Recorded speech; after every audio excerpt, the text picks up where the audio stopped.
drink with my best friends. Some people say we have a problem, but every night I make a new best friend. And the only problem is we like having a good time.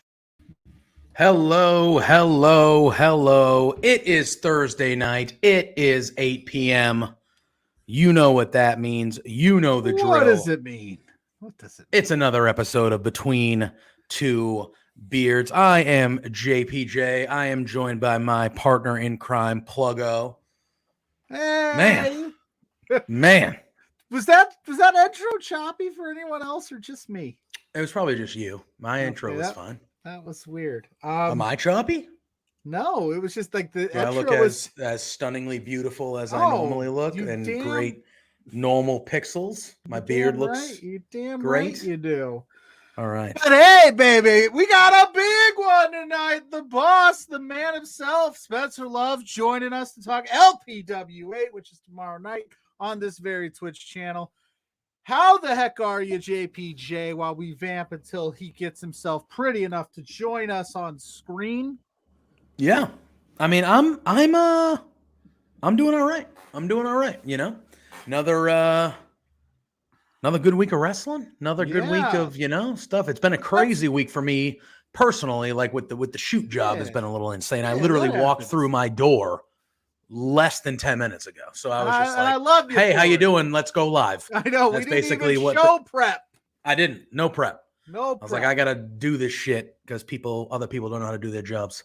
So, sometimes you got to bring in the guy to clean up the shit. That's what you got to do. I was ready to do it. I know how to do it. I just never do it because you guys yell at me. But what's up? We'll wait on some wrestling chatter. I wanted to talk to you about a certain instance in my life. Oh, all right. Yeah, What is this? I have an opinion. So I went to my son's middle school football game. Okay, let's talk football. Yeah, okay. Let's talk this. You probably saw my tweet. Parents. They're killing the team. It's middle school football. They're crushing this team. This team was a small school, so they had a lot of two-way players and maybe a few bench guys. And we're like deep. Like my son plays like second half only because that's how deep this team is, which he's working his way up. It's his first year. Back off. My point is, how hyped up are you getting on the sidelines as a parent over ticky-tack calls or just are you berating a middle school football official? No, I'm not a loser. Okay, because I get fired up. So on Saturdays and Sundays when I'm watching my Notre Dame Fighting Irish or I'm watching the NFL, I'll be like, that was a garbage call. What are you doing? Because I feel like at that point you're adults. You're getting paid, and now in college even more so. You're getting paid with the NIL, right? Yes. And NFL, you're doing your thing, right? So I'm sitting here going, am I like a bad dad because I'm just sitting there just enjoying the game going, sure, he might have missed the call, but was it worth me yelling at a dude that probably is getting paid $20 to ref this game? Okay, so here's the thing. When it comes to youth sports, the parents ruin it always. I used to ref flag football and soccer and things like that for really little kids, and even then I thought it was much. But last night, we were up big. You could first play of the game, we just housed them. Yeah, in a play, and you just knew from there. You're like, okay, we're clearly the better squad. Yeah. You can when it's that level, when it's that low of a level, like kids, even in high school, sometimes you're like, this is not going to go well. Yeah. And here's the thing is I don't have a child, and down the line, if I do have a child and he ends up playing sports, I grew up a sports fan. I am a diehard sports fan. I live and breathe sports, not as much as I did in my teens and early 20s. I'm not over here, when Aaron Boone hit that home run in Game 7 of the ALCS, I didn't go to school the next day. That's what we're talking about. I didn't go to school the next day. So I'm not there anymore, but I'm still very passionate. I cannot foresee myself at any point, even if it's my own kid.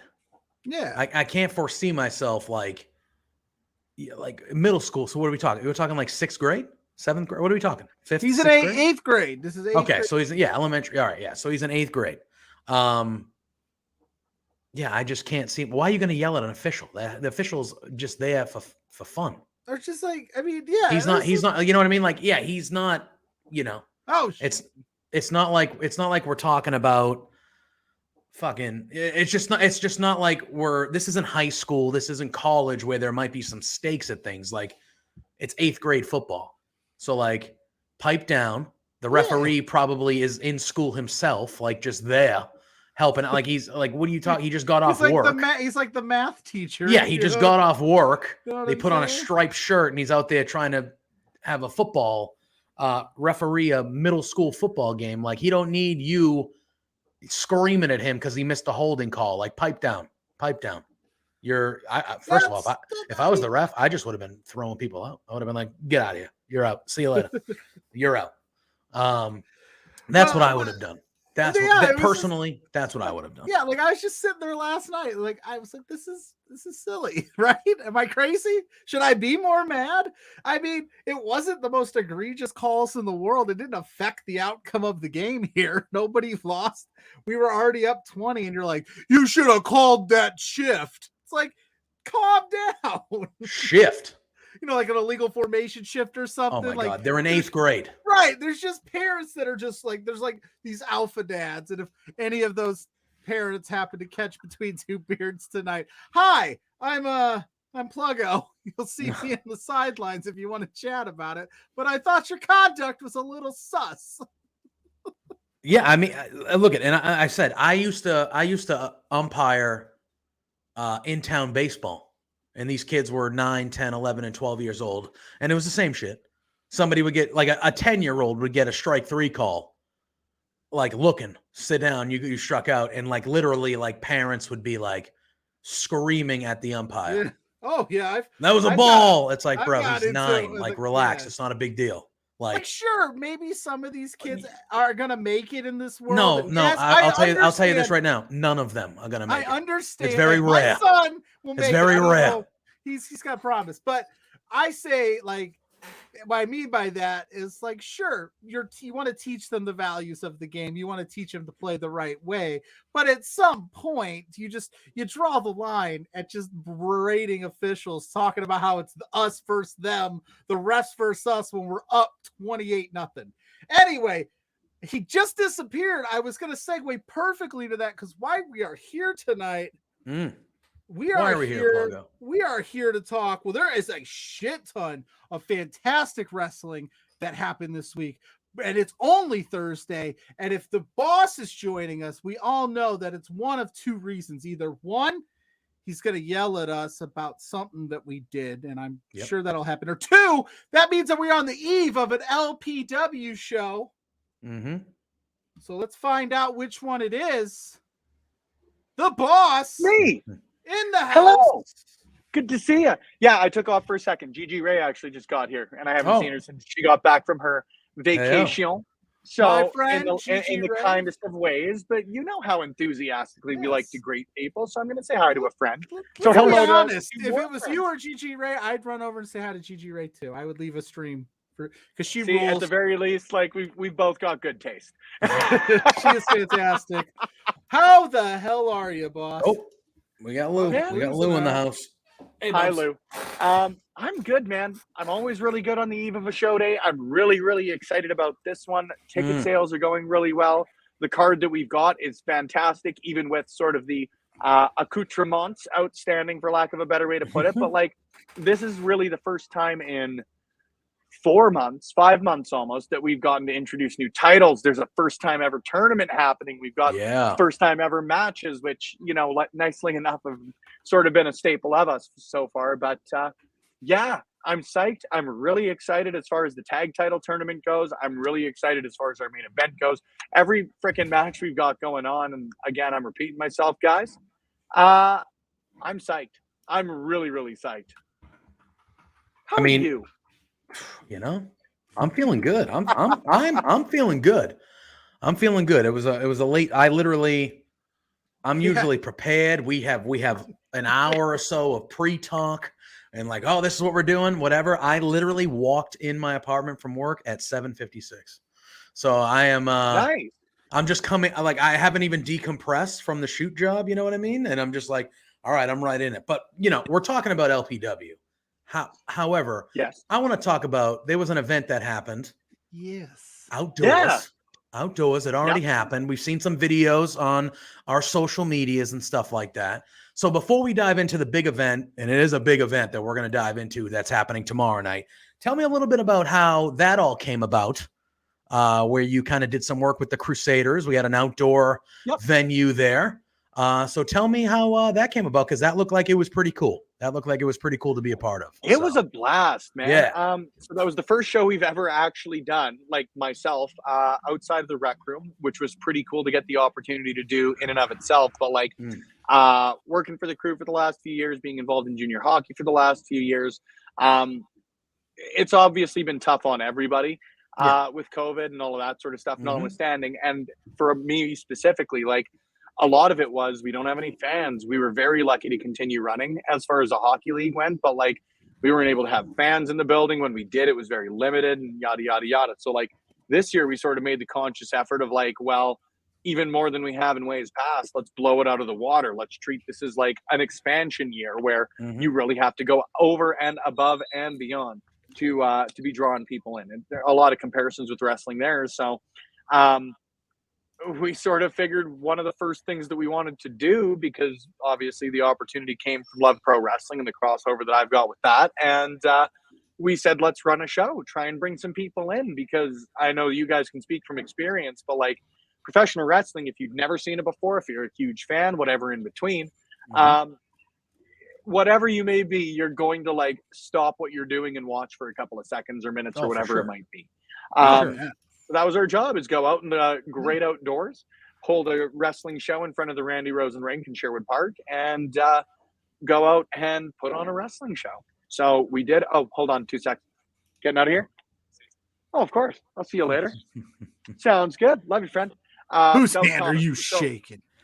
That was Thomas. So whenever you're watching the stream, anything like that, all the cuts, all the edits, all like the production, that sort of thing, that's all him. So awesome. The man, as far as I'm concerned. I was going to say, unsung hero. Back, big stud. So we had the opportunity to run that show. We jumped all over it. And yeah, it's a Patreon exclusive, patreon.com/LoveWrestlingCA. Buddy. If you guys want to tune into that, it was a great show. Michael Richard Blaze defending the grand championship against Bobby Sharp. That match hasn't happened in Alberta in years and years and years. Yeah. And then Mitch Clark's first defense, and the first ever defense of the LPW Challenge Championship, I should say, in a triple threat match against Son of Irish and Parish. So lots of great stuff there, man. The first time that Zoe and Thickness teamed together, to the Clandestine Society, who I know we're going to talk about in a bit, were there as well. And then we were really lucky to get the opportunity. It wasn't an advertised match, nor frankly a planned match. This is one of the best instances of cards subject to change. But Mars the Specialist going up against our very own Wild Kyle Shaw. So it was pretty cool, man. Yeah. Really cool to get that. It looked really cool. So I at least wanted to you looked hot. ask. Yeah. In the hockey jersey, in this that end, you looked like you were warm. You know what? I will say it looked like it was about the perfect attire. It was a beautiful day, but kind of a blustery day. Like if you guys tune in, because I know you guys get access with, being staff. Knowing you'll notice through a couple of the first matches that there's certainly some wind, to say the least. Yeah, it looked like it. That's what you get. I'd much rather do. Parrish held up the jersey and it like hit him in the face because of the wind. Yeah, it was. All right. It was blustery, but what can you do? It was a cool opportunity. Yeah. I'm going to an outdoor wrestling show this weekend. I like a good outdoor wrestling show. I'm worried it's going to be a little chilly, but we'll talk about that later. Yeah, we'll talk about that a different day. That's We are here to talk about LPW. Are we not wrestlers? So that's the one that's happening tomorrow night. Where do you want to start? This is 8. Well, this is 8. No, this is 8, right? LPW 8, but we're not. LPW 8. Yeah, because the other one, Lou, for God's sakes, don't you know we're live? That's awesome. We're at 8. Unbelievable, this cat. Next month's our 1-year anniversary, you guys. Incredible. That's incredible. Nuts? It is nuts. It is nuts because I remember the talks of like when this whole thing was Lawrence just in the starting. house. You know, and we got Lawrence RJ in the Culp, good to house. see you. I can do it. You We got Lou. Mr. Culp I got popping you. in here. Oh, well, you had Lou, so I was pushing. That back. was But Lou. yeah, That was Lou. That was not me. That Culp was in Lou. the house. Blaming What's Lou. up, friend? My buddy, my best friend, Brian. Yes, Culp, thank you. We got people rolling in here. We got Spencer Love. We got the boss joining us to talk a little LPW8. Are we not I would have wrestlers? started off hot. Oh, hold on. No, we're gonna Uh-oh. start it off hot right now. Oh.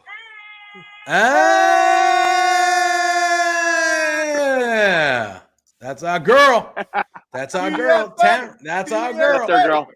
That's you our girl. already know. LP. It's all right. We love you. Somebody said You guys have Peter perfect in the timing chat. to Let's start as Right? far as go. the tag tourney goes. Yeah, exactly. Go ahead, Pluggo. You said you wanted to start off hot. Do the thing. It's like I've always got.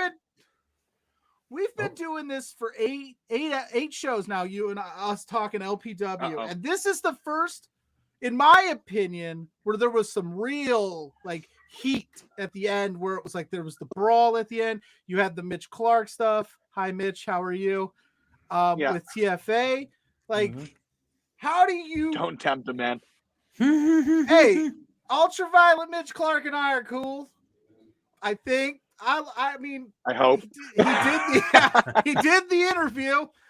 You can catch that on all of our socials. He was such a sweetheart. Had me anyway. I was gonna ask, so like after that, like how do you rein that in? You know, we've seen in some major promotions some not so great chicanery. Do they? You know what I'm saying? So what are you doing, Spenny, to keep that reined in so it doesn't become a teachable moment?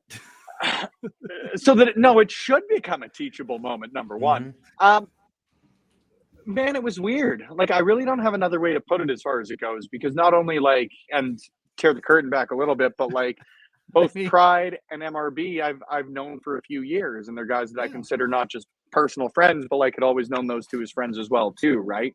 So it was certainly odd, and just weird to have to deal with, I suppose. Hi, Ben, you big stud. I'm going to hop in your DMs actually here in the next couple of days. I've got something cool that I'm going to pitch you. Hell. Basically, what we do, Ben, is I dumb down my handsomeness so that we can fit those. StreamYard allows for 10 people on the screen. So we've got all 10 slots open, and we kind of fill it in. How are you, Ben? Much love to you, friend. Always here dropping those hot takes. Big stud. Big stud. Oh, I know you want to fight Mitch Clark. We've got lots to talk about. Mitch Clark wants to fight me. Get in line, Big Ben. Get in line. Sorry to go back to it. I sidetrack. You know me. It was weird to have to deal with because, like, shit, this is going to sound so douchey, for lack of a better way to put it. But, like, man, I've never really had to play boss. Like, even when we're making matches or anything like that, like, it's very much based on, hey, this is what the fans want to see. This person has earned it. This person, you know. Yeah, you look at you stud.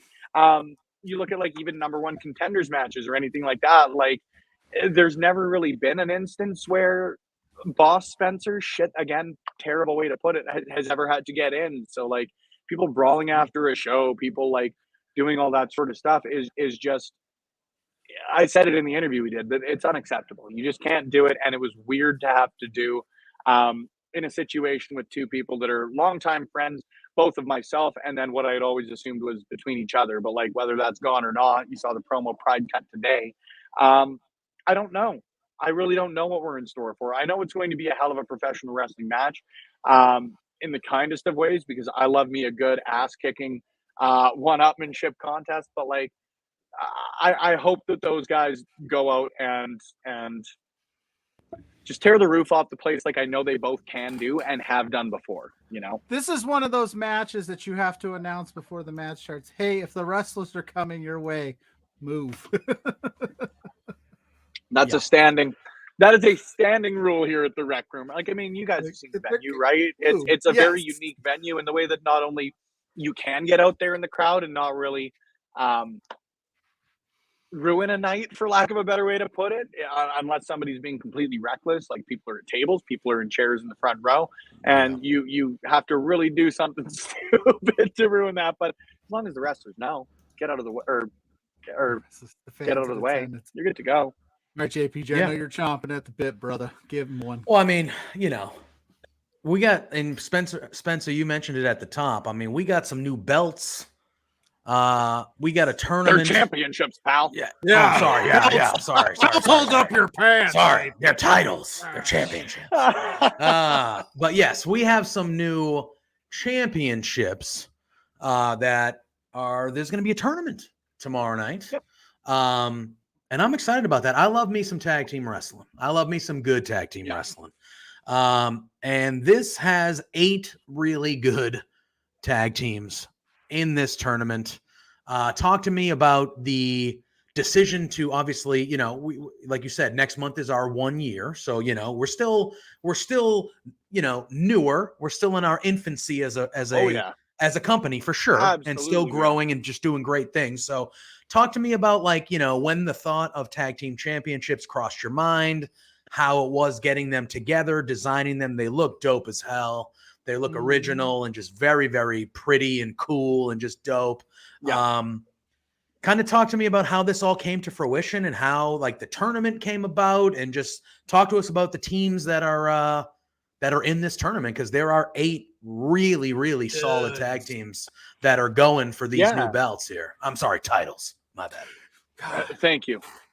Championships, pal. Yeah, championships.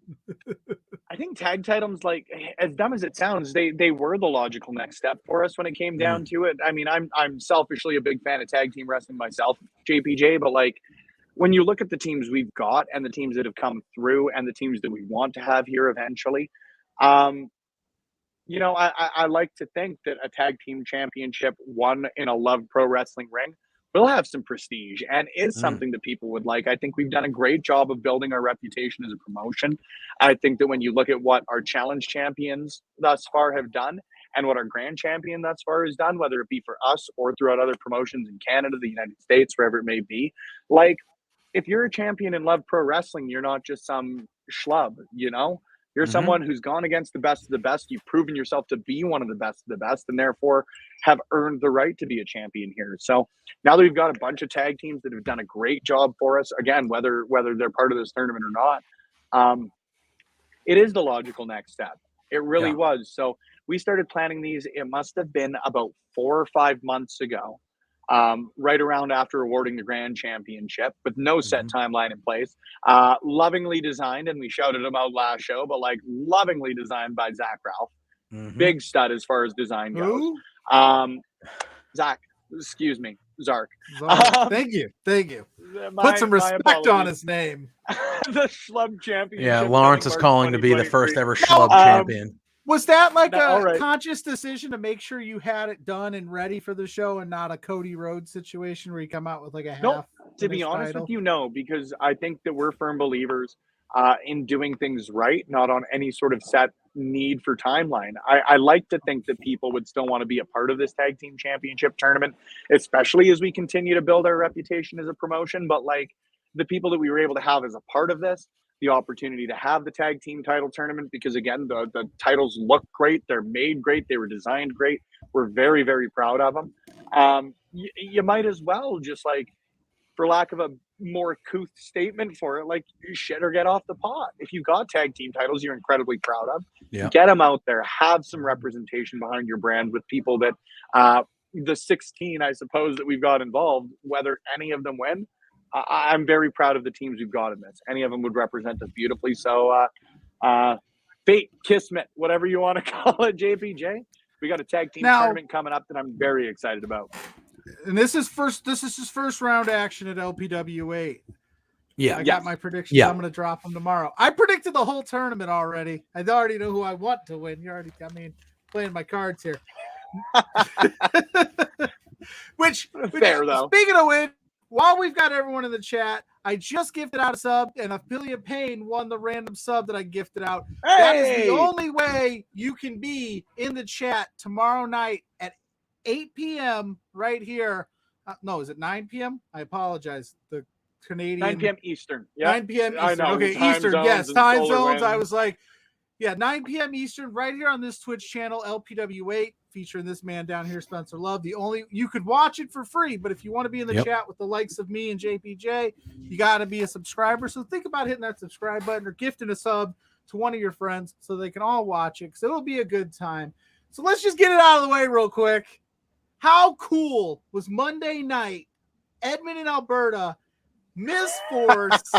Yes. The LPW main event was featured on Monday Night Raw. As a promoter, like, how cool is that to see that your talent Very cool. is featured? Oh man, it's always cool. It's always cool. I'd imagine you wouldn't be mad about that. Promoter. No, and to go back to it right off the bat, number 2, stoked that not only Pride and MRB were able to keep it together, because like they don't like each other, but they're not idiots. Don't screw up an opportunity when you can be on Monday Night Raw.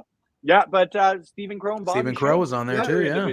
Bobby Shink has never been a part of LPW, but he's doing great work for Winnipeg Pro Wrestling, another promotion that I'm a huge fan of out in Canada. So out in Manitoba, excuse me, up here in Canada.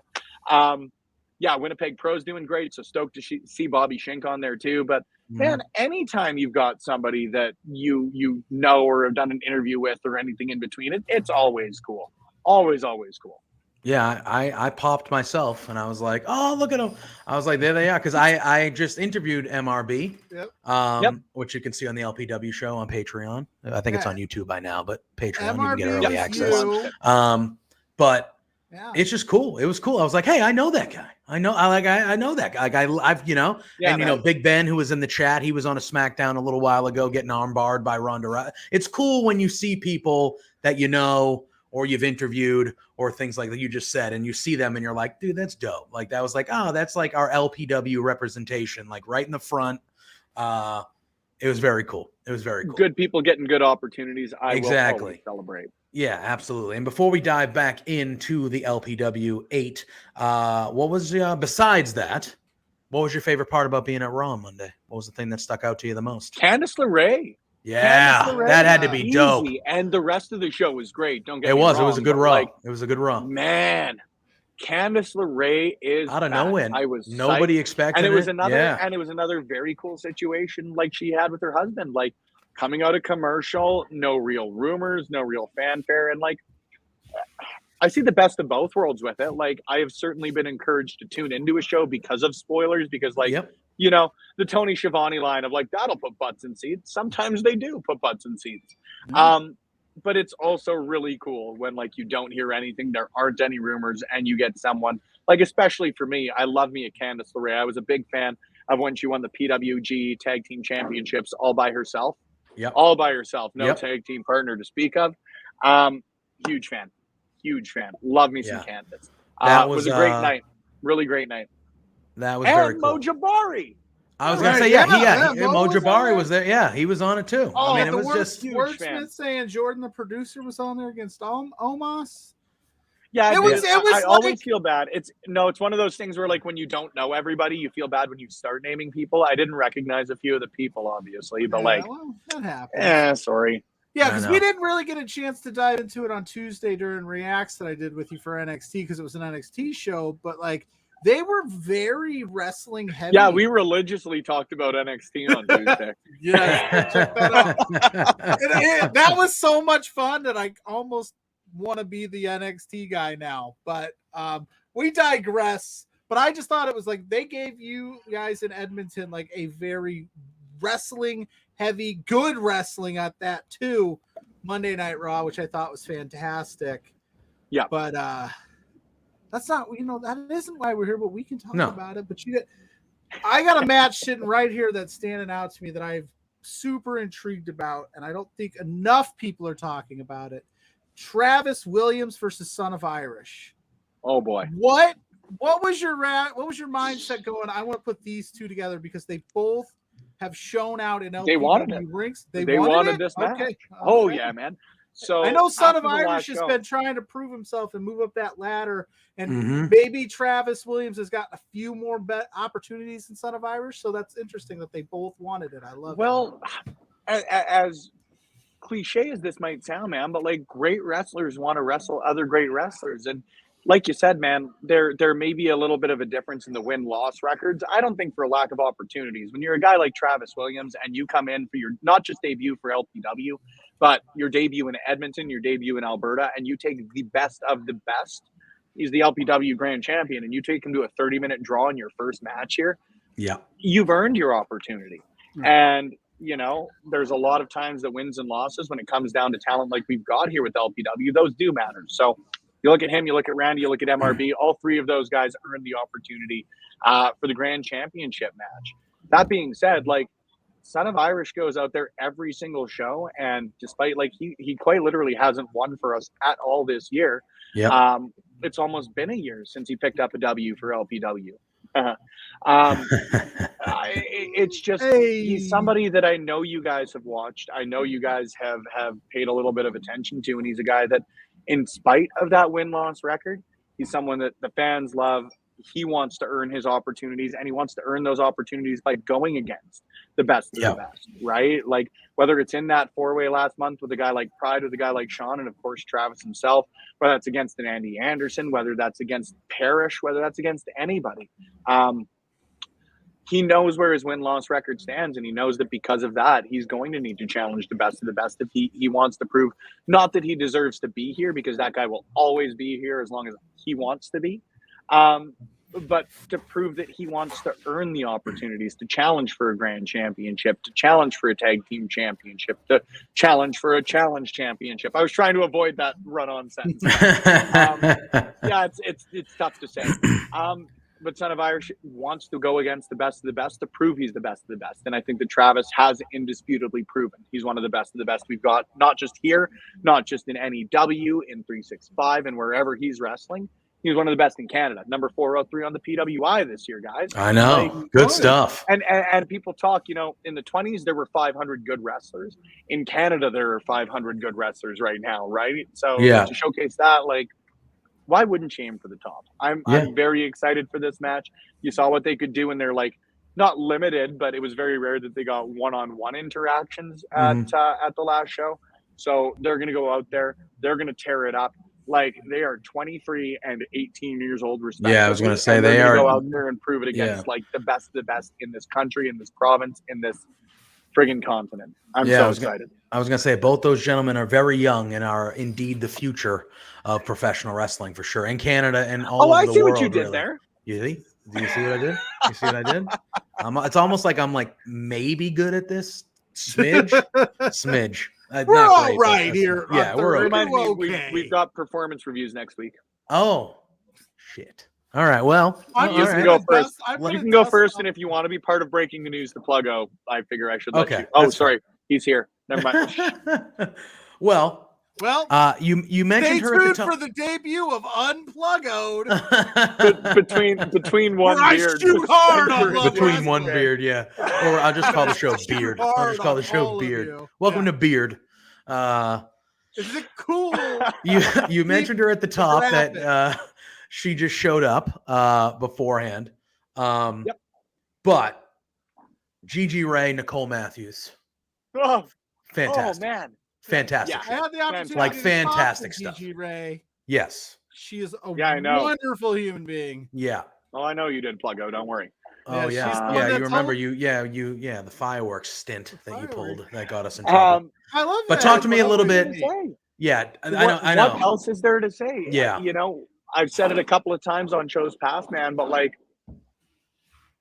when you've got the opportunity to put the best of the best in the ring together, you put the best of the best in the ring together. Yeah. You just do.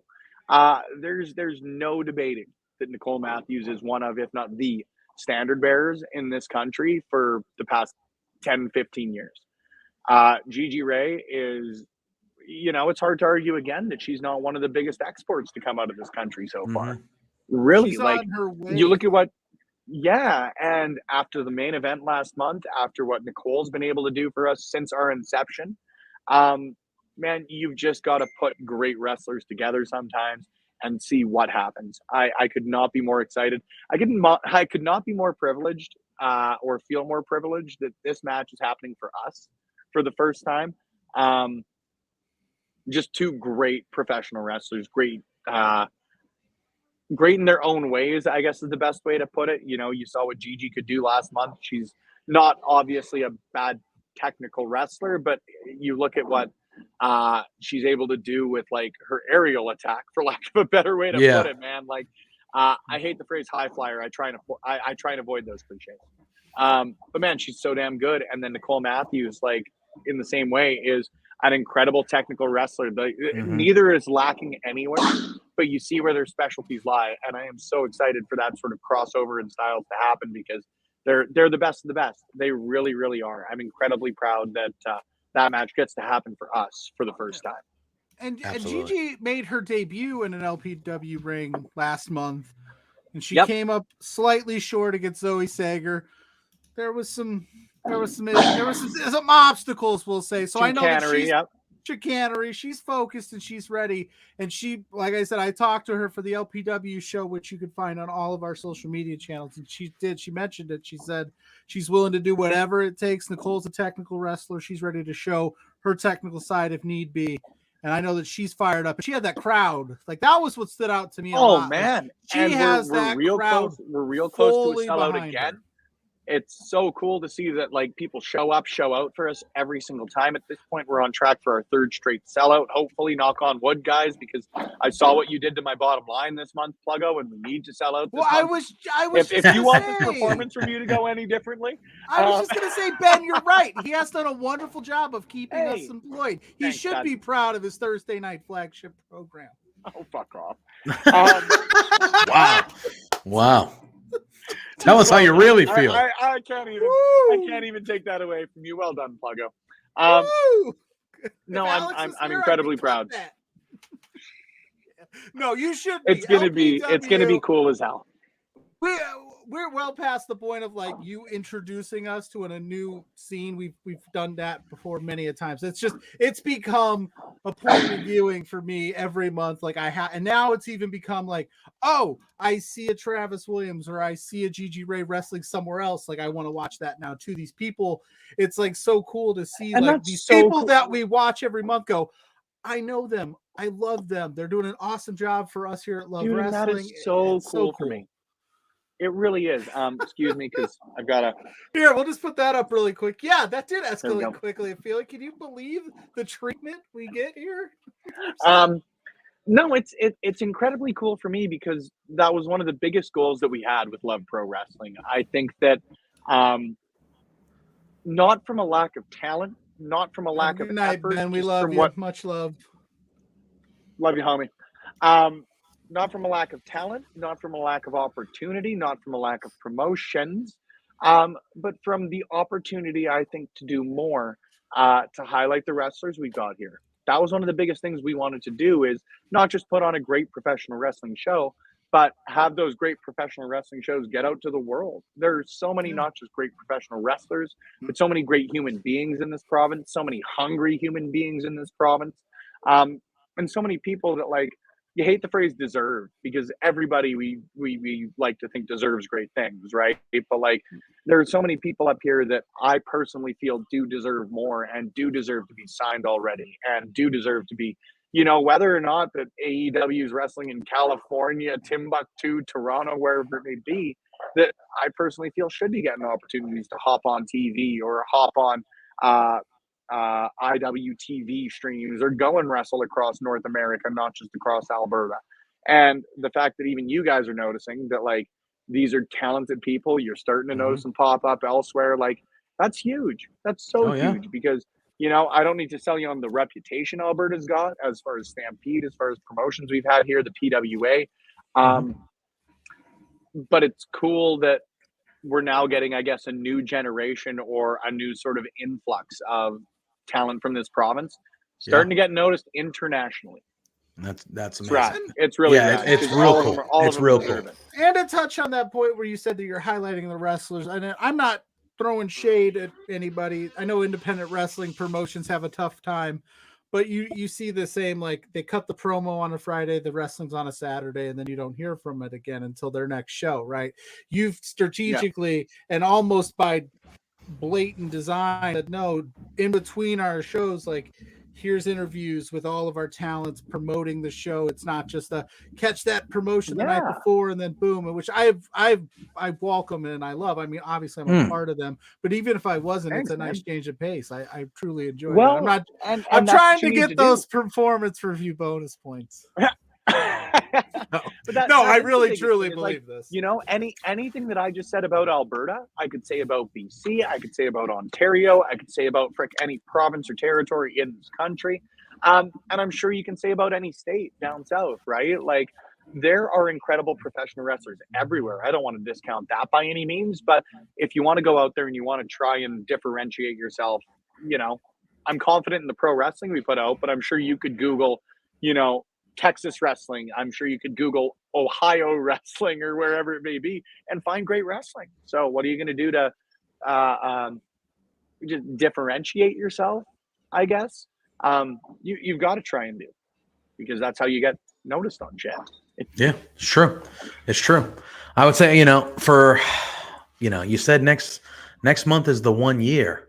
I know you're not going to tell us 1 year. I know you're not going to tell us anything, but you got to have some surprises up your sleeves for that puppy, don't you? Hey, we're on air here, Spencer. Don't leave us hanging. You see what I tried to do then? You see what he's doing? I tried You to. want to know our main event for next month? You already know the main event? Oh, yeah. Are you going to break it? Wait, are you really going to break it? No, absolutely not. I was going to try and tease it. Oh, we got fans in affiliate wants to know. A first time ever matchup that I don't think you guys will have ever expected. Oh, all right. Well, and I've had LPW wrestlers ask us off air or ask me off air if I ever get any spoilers for LPW, and I 100% confidently can tell you, no, I do not. We ask, and he won't do it. Yeah. So we asked last time we had an off-air discussion. I was like, "Hey, who? What's the deal?"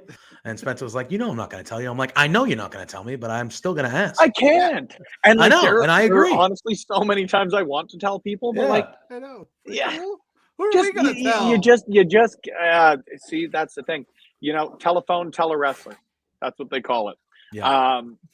I can't tell anybody because that's half the fun. Dave That's Meltzer. that's half the fun for me. And if Meltzer ever wanted to do a write up on us, I would give you that information. And that's not a shot. That'd just be cool. Half the fun for me, and it goes back even to like that Candice LeRae talk we were having earlier. Like, it's cool to get the spoilers because sometimes that gets you to tune in. Yeah. But it's also kind of fun to be the one who gets all the messages after the show. Like, holy shit, that was cool. Yeah. Because I've sent those messages to so many people, right? Yeah. If you've got the opportunity to do cool stuff and surprise some people in a positive way, it's rare I get that opportunity. So yeah, I'll take them when I got them. Smoke if you got them, proverbially. Exactly. For sure. And it's one of those things where for me, I want to be surprised. You know what I mean? So like, I'll ask, but I know you're not going to tell me. And then I watch and I'm like, all right, cool. I'm kind of glad I didn't know, because that moment wouldn't have been as cool as it was if I kind of did know. You know what I mean? So. Oh, they're rebuilding the ring. I'm going to stay on the podcast a little bit longer than I thought I was going to. All right. Oh yeah. That's heavy lifting. So back to titles. Ask me anything. AMA with Spencer. Ask him anything, fans. You got a question in the chat, ask him. So affiliate Payton said, ridiculously excited for tomorrow night, as are we. My question, so we touched on it earlier. I did speak with one Mitch Clark, and I asked him if he was going to take care of business tomorrow night without the Rads. He said he could. Do you believe him? Of course he could. He said he didn't the need same him. way that I think that T.Y. Jackson could potentially be our challenge champion. Well, that's where I was going to go next. But T.Y. is one of my favorites in LPW. He's a stud. He is so good. So good. And like, when you look at him compared to a lot of the rest of our roster, he hasn't been wrestling all that long. I think it's been about 5 or 6 years at this point. But like, again, when you look at some of the people we've had here that are your 15, 20-year veterans, like, he hasn't been here as long as them. And you're getting in the ring with a guy who, I don't need to sell you, Pluggo, is ultra violent in the best of ways, I think Mitch Clark could do anything here without the Rads if he wanted to. Yeah. But when you got the opportunity to not just like work with your friends, but work with your friends, win championships, shake hips, do whatever it may be that they want to do, why wouldn't you? I could And be are you doing this, giving them JPJ? You could be doing this stream alone. Pluggo, you could be doing this stream alone. But like but when you've got the chance to do things with your friends, why wouldn't you? So Yeah. I fair. think Mitch could do it. Why not do it with the Rads if you got the chance? are you But giving I them also pyro? do think, look, if you watch to the end of Tales of the Undercard plugs, I don't know if you did, but that ain't my didn't. department. I had Like, a I little. don't do I had a anything with show the to run, but pyro. I caught you getting coerced into pyrotechnics, and I had. Oh yeah, when someone says, "Do you want free tickets to Monday Night Raw?" Like the answer is a hell yeah, brother. The hell answer yeah. is a But, like, yes. Yeah, whether or not I you're do doing anything that. with the Who's pyro, no. Who's the pyrotechnics department here at Love Wrestling? Because I have a word. That would be Gavin Fitzpatrick. He's a stud. Gavin. He ask is a him. stud. Big old Okay, stud. Ask him. so He I comes to will. me and says, "I've got pyro," and I say, "Cool." And that's Speaking how of- that works. I don't say, "Gavin, can you do this pyro?" When I Fair. say I've I got don't- pyro, you tell me no. Yeah, because this is my like the content and the professional wrestling side are very different. I'm double dipping a little bit here. Well, I'm hopping on a show on my network to promote my professional wrestling show. It's fair. Like that's Well, to tie up the put in a good word. basically for tax T-Y. evasion. Tell T.Y. Jackson we want him on Beards. Let him know that we're good people. But speaking of Gavin, you had another I'll do big one. announcement. I'll do one of those things. Do you want me to tell him you want him on Beards, or do you want me to tell him you're good people? Well, whatever gets him on the show. If you gotta lie. Tell him like, hey, it's that Pluggo guy. He's all right. He's a little off kilter. But I was gonna say, also, are we gonna be seeing people in the crowd tomorrow night with some Love Pro Wrestling brew? I said, Oh, you better believe it. you better I'm jealous believe about it. that. I want one of them. Please I want tell one of me them beers. how did that come to be? We've got awesome sponsors. Like that's the best way to put it. Alley Cat has been hugely supportive, not just of me, but like we've had a good relationship with them for about the last 6 or 7 years, because they help us out with the shoot job, the Sherwood Park Crusaders. Gotcha. So we were just very, very lucky that like the great people there decided to take a chance on us a couple of months ago and hop on and help us sell tickets and yada yada yada on the sponsorship end of things. But it's always been kind of like not a dream, but like I always thought it'd be pretty cool because like the Crusaders have a custom beer, another company that I work with has a custom beer through Alley Cat. So I always thought that'd be kind of a cool thing, right? Like it's no secret. I like a beverage every once or twice. Me too. So like why not do something cool if you've got the opportunity? And especially like as silly as it's gonna sound, but like we've got a very rowdy, raucous crowd that certainly enjoys a beverage as well. But like Nice. the biggest thing for me is like every time I hop in the ring, I say make sure you support the bar, tip your bartenders, make sure you get home safe as long as you're taking care of yourself, right? Like enjoy a beer and enjoy one that's got Love Pro Wrestling's branding on it, because not only is it helping support us, but it's delicious. They're rad. They're really, really great people. Heck yeah, it's going to gold. It's a Kolsch. It's delightful. I quite enjoy it myself. So yeah, just sort of figured it'd be a cool little addition to the Love Wrestling repertoire. We're lucky, man. We're very lucky to be surrounded by great people. And that's the best. If you ever need a question answered, that's like not the generic answer. It's just the truth. We've got a lot of great people that support us. Yeah, I saw that and I was very excited because I'm a beer guy. I'm a craft beer guy, and I was like, oh, we're getting our own beer. Yeah, like, we were dope. together like, in Vegas. I know, yeah. Oh yeah. And I was like, oh, we're getting our own beer. I was like, what are the, and I know we kind of joked about it, but I was like, what are the rules as far as like shipping beer? Like it's gotta be illegal, I'm assuming, but like I need to try some. So he's got to come up here, or I've got to come down there. With All I will say is that I used to be in the craft beer trading game, and what they don't know does not hurt them. yeah.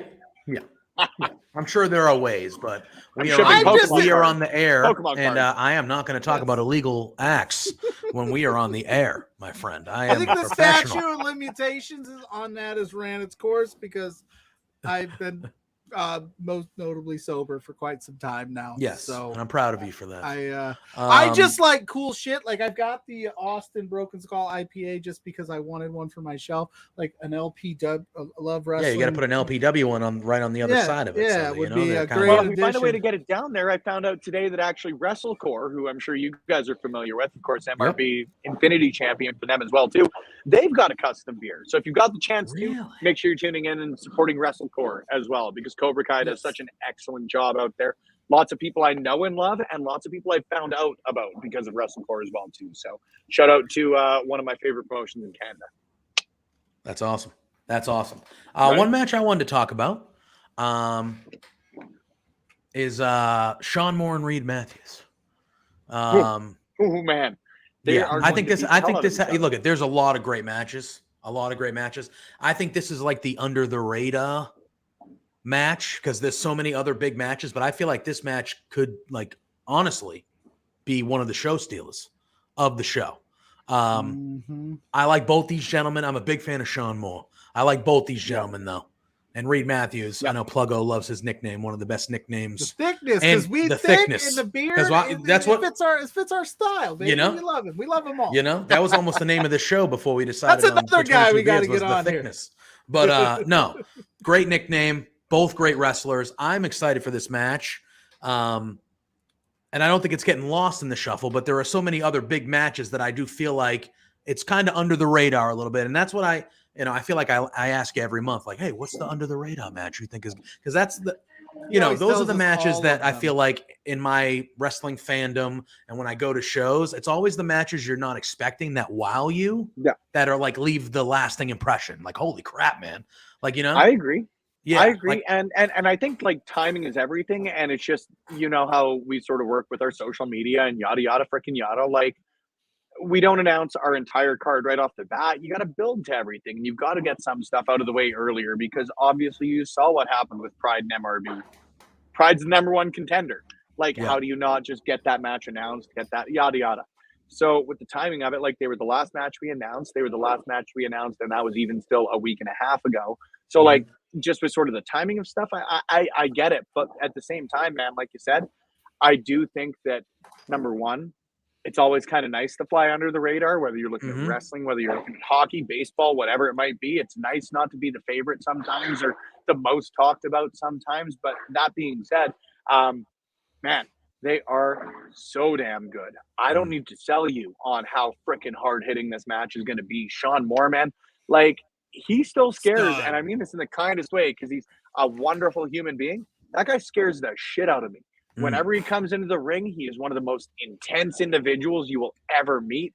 He is one of the most hard-hitting individuals you'll ever meet. He's an incredible technical wrestler. There's a reason that guy's gone down and trained in Mexico and trained at the New Japan dojo and, like, got a reputation behind him as one of the best of the best, right? And then the thickness, like, I've been watching that guy for 5, 6, 7 years. They both used to wrestle, so I guess take this for what it's worth. Like, they both used to wrestle and still wrestle for the PWA when they've got the opportunity. And I've had the opportunity to watch him for years. And the thickness is one of those guys that, like, I was lucky enough to watch early in his career, and he was always really good.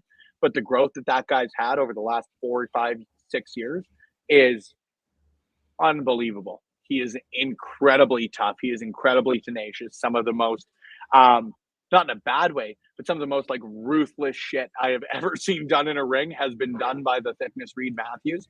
And I think that guy, it's a cliche phrase, but, like, coming in with a chip on his shoulder, it's not as though he wasn't winning matches. It's not as though he wasn't laying people out, but, like, the new alliance with Zoe Sager is something that I think has really lit a fire under him. Even at that show we did in Sherwood Park, like, that guy came out there with a level of viciousness, a level of sort of nonchalance for other people. Hold on.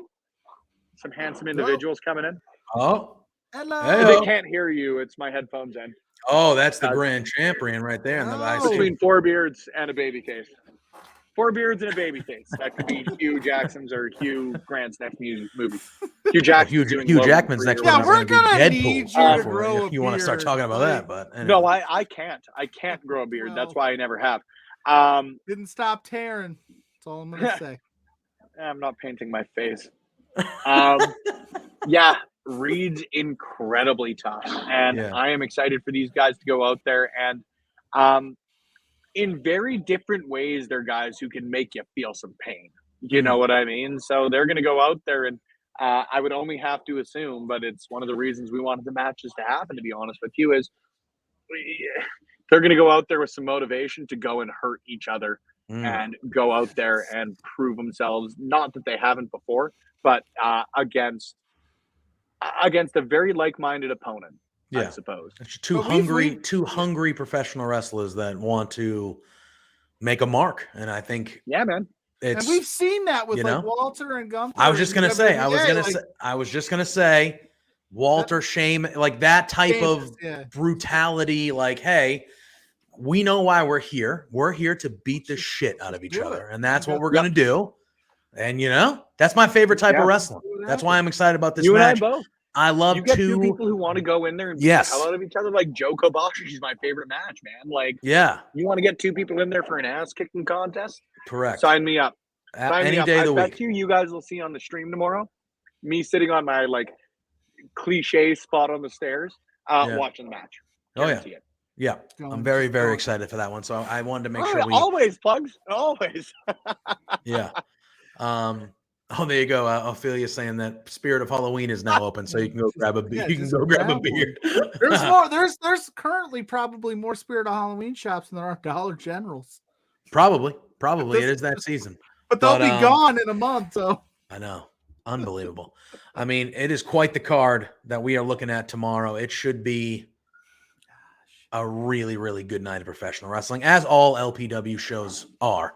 But I feel like they just get bigger and bigger and better and better every month. And that's just the trend that we're doing. And now, we got the year anniversary next month, and then it's just going to keep on keeping on, man. And it's cool to, I know Pluggo and I are more on the content side of things, but it's cool to be a part of this site and see the LPW side of it do what it's doing and continue to grow and get really the press cool stuff and get guys. It's very cool. Like, and that is the coolest thing is I'm a firm believer, whether it's with professional wrestling or anything.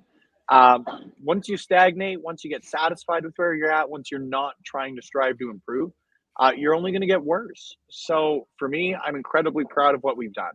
I think you can look back at our first show a year ago, change the game, and still look at it and say that was a really good professional wrestling show. And I think since then, we have tried every single month to try and do something better, whether that's the audio on the streams or whether that's, actually streaming it all in some of the cases. But like trying to get the audio on the streams better or the lighting better or our backstage quality better or whatever it may be is there's always something to improve. If you think you're good with 95% of stuff, then there's 5% of things you can get better. And by no means do I think we're at 95% yet. But I'm incredibly proud of what we've built here in Edmonton. I really think that this country, this province specifically, and Edmonton specifically, I'm biased, but there are a lot of people that for me, I've grown up with, I've had the opportunity to work with, I've had the opportunity to watch that I've said for years deserve to be ranked among the best of the best, whether it's your PWI 500s, whether that's your whatever ranked listing it may be. Like, we've got some incredible talent here, and that extends far beyond what we've got in the ring. Whether it's Gavin, whether it's Thomas, whether it's anybody that's staring over me. I'm trying not to pop for Gavin right now. He's looking at me behind my computer screen. That was my attempted distraction. But we're incredibly blessed in this province, and incredibly blessed not only by the quality of wrestler, the quality of volunteer, the quality of music tech, whatever it might be, but by the quality of people. And I think that's one of the biggest things that we've got going for us is we're surrounded at every opportunity by great human beings. We really are. So heck yeah. And to be blunt with it, I just think we're cool as shit. Like, you watch our shows back, man. I'm psyched. This is one of our favorite things to do. The matches every you month. and I both. Talk to you and I about pro both. wrestling. Gets us all fired up. It does. I know you're a busy man. I know you've got. I know we've had you for almost an hour here. Yeah. But I Still have rebuilding one the ring. more. I'm good. Oh no! All right.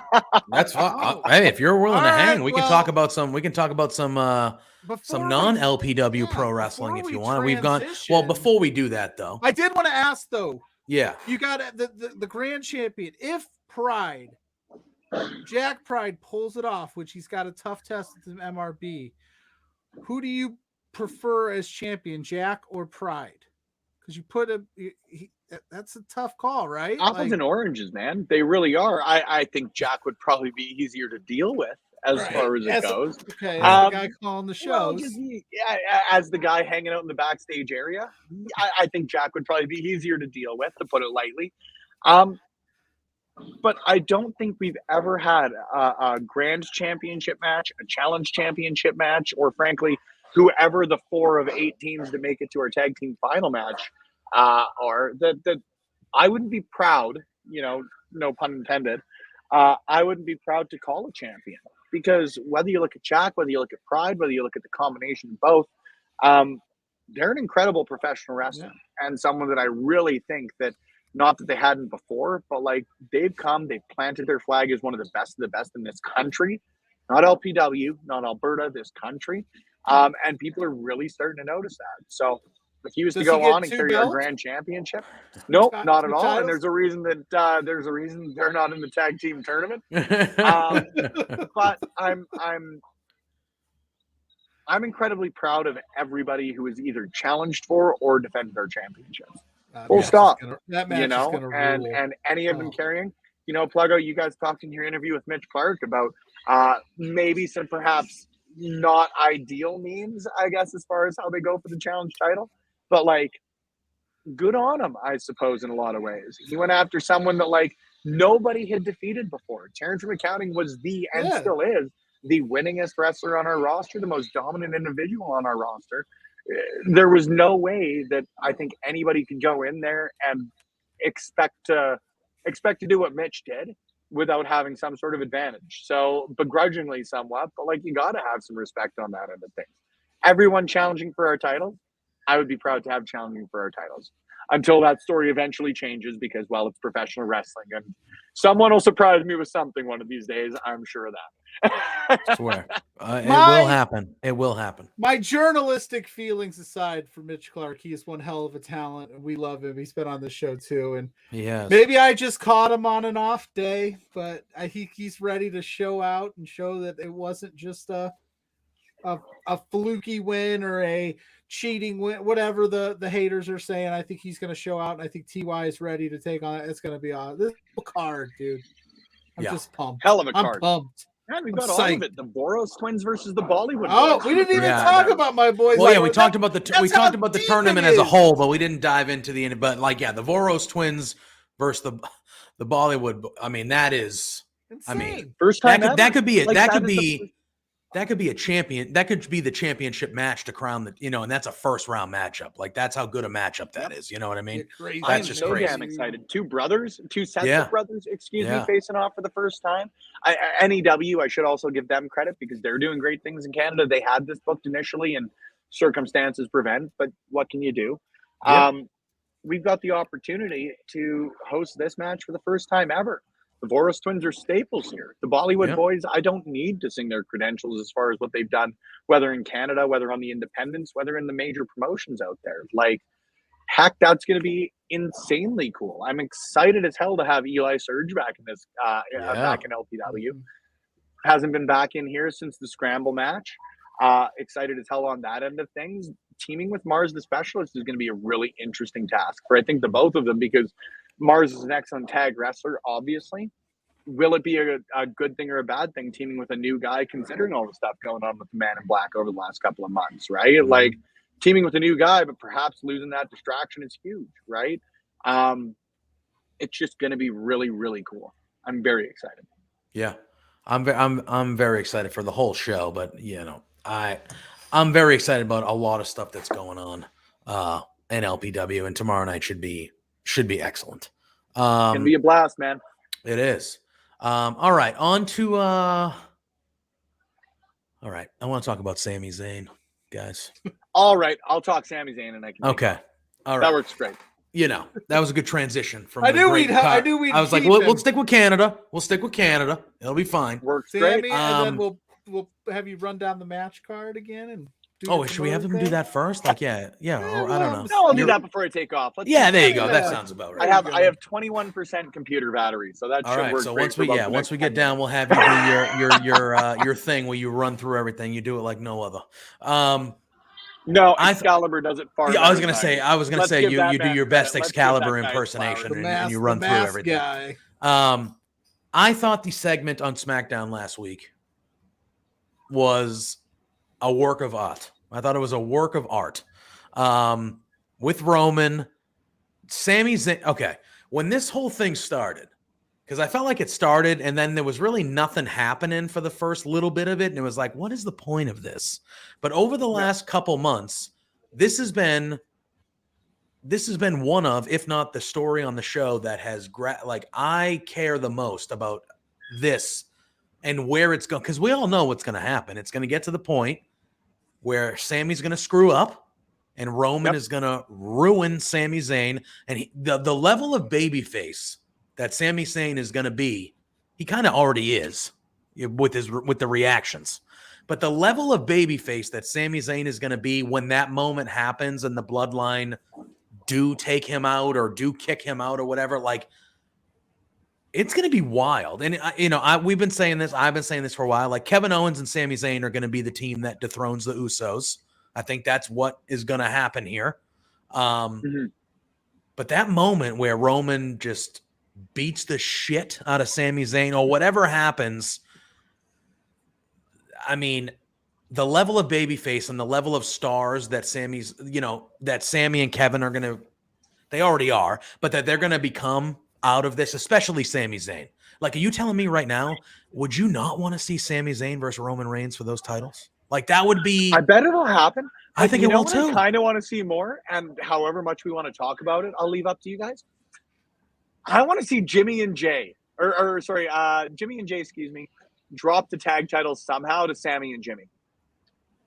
I want Jay to give up the tag titles or some shit like that. Yeah. Couldn't they technically freebird? Could they freebird it? Freebird it? I don't know. I want Sami Zayn because, like, obviously Couldn't Jay Jimmy just be like, doesn't I'm rolling with Sammy today? I don't know. But I think wouldn't it be at this point? Wouldn't it be Solo? Because it feels like Solo's come up, and Solo and Sammy are like. No, boys. I want like a Cody Rhodes losing the tag team titles to Cody Rhodes. Yeah. That's what I was thinking. Switching teams mid.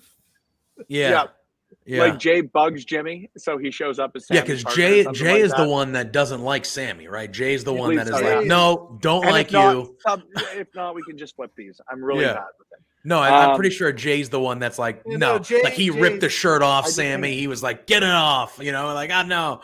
And then all of a sudden Roman's like, I got you a new one. And just the level of emotion, because you could tell that Sammy was scared shitless. He's like, oh, this is it. I'm getting kicked out. And then Roman's like, no, man, I got you a new one. And you could just see. And he did the handshake. He did the handshake with Jimmy, which I love. We all know where this is going. Yes. But even I was sitting there on like, it's almost, and I hesitate to use this comparison too early, but like, it's almost like List of Jericho shit.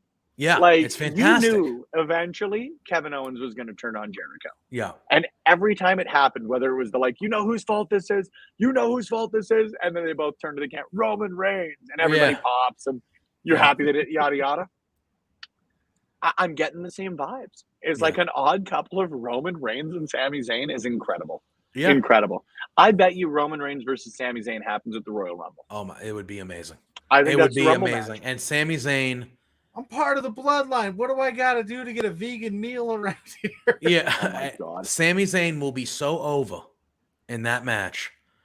The crowd will. Like you said, him and Kevin will win the tag titles at WrestleMania this year. Yeah, I think that's the match. I think that's the match. It's Owens and Zayn getting the tag titles at Mania. They'll have that moment. But man, the work that, and he's always been fantastic. Stud. But the work, the character work, because we know how good of a professional wrestler is, but the character work we are getting from Sami Zayn during this whole thing is like, he has the crowd by the balls. Every facial expression, every whatever, the crowd is with Sami. Like when Roman was telling him to take the shirt off and you saw the sadness, like the crowd was like, they might as well have just been like, oh, like the crowd was heartbroken. Like, no, don't do this to Sami. Yep. And then he throws him the new shirt and you see, and everyone's like, yeah, like everyone's like pumped that he's still part, and he hugs Roman, and then Roman actually hugs him back, and the crowd like goes up a level, like, holy shit. Like, it's just like, it is a work of art. It is a masterpiece. That segment was a masterpiece. And man almighty, man, I am ready. I want this to go on longer, which it will, but like, it is the thing. It is arguably the thing I look forward to the most on all the main roster.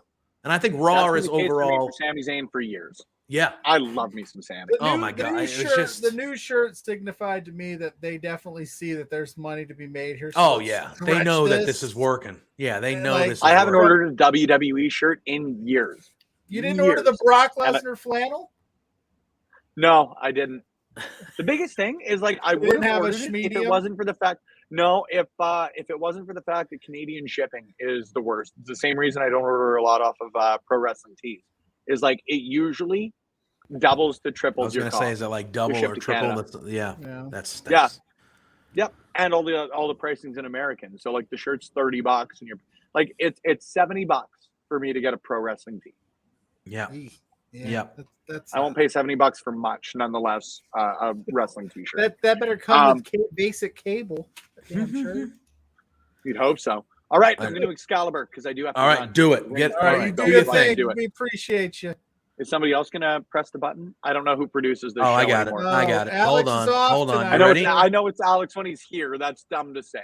I know. All right, here's the thing. I just don't see the four buttons, man. 3. I don't see the 4 people along the. Okay. 1. Let's do this. This Friday from the South Edmonton Common Rec Room, we've got a no-holds-barred match for the LPW Grand Championship. MRB and Jack Pride. For the first time ever, Nicole Matthews faces off with GG Ray. We've got Travis Williamson, son of Irish, after their meeting in a fatal 4-way last match for the first time one-on-one.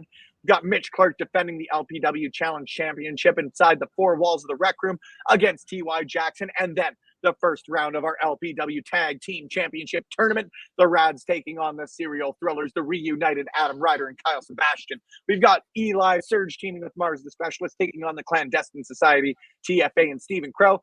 Chris Parrish, Bobby Sharp teaming together once against Bayrak Garani and Sheik Shabazz. And for the first time, the Voros twins and the Bollywood Boys. It all happens tomorrow night here in Edmonton. It culminates on October 28th at Love Pro Wrestling 9. But until then, come to Love Pro Wrestling 8, September 30th here at the Rec Room South Common. If you can't be here live, tune in on twitch.tv/Love Wrestling CA. The exact channel you're on right now. It'll be streamed here. You can get discounted tickets on Patreon. And I'm spent. Spencer, always a pleasure having you on the night before these shows. It is, Pluggo said it earlier, it is one of the things we look forward to the most. We love having you on and talk some LPW. Love being here. Yeah. You know you're welcome anytime, especially when you're not here to yell at us. That's when we like the visits the best. But Pluggo and I will be in the chat tomorrow night. So, subscribe, follow us, subscribe so you can be in the chat, shooting the shit with us during this great show tomorrow night. Again, Spencer, thank you for being here. We appreciate you. And until next time, in the meantime, in the in-between time, friends, I'll see you later. All right, let's go. All right, now that he's gone. That piece of no, we love Spencer. We love him. We love him. We wouldn't be here if it wasn't for him. So, we talked about PW heavy. We did. That was good. All right, let's kind of reset. Let's reset. We showed this video last week, but we do have a returning friend coming back to Love Pro Wrestling, and we're excited. He is Pluggo's best friend. Yes. He was in the chat a little bit earlier. Yeah. He is Pluggo's best friend. Let's hear from one wordsmith, shall we?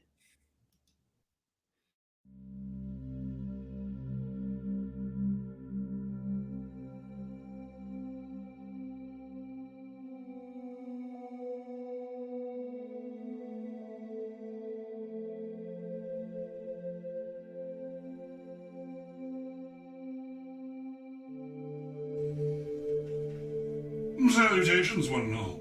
For those of you that are new, the wordsmith here, telling you, in case you don't know, Poetry of a Promo will be returning this October, very soon. From what I understand, how dates work. And the only thing that's for sure, to borrow a phrase from my close personal friend, Stephen Borden, is that nothing's for sure about Poetry of a Promo. So, tune in, or whatever. See you in October.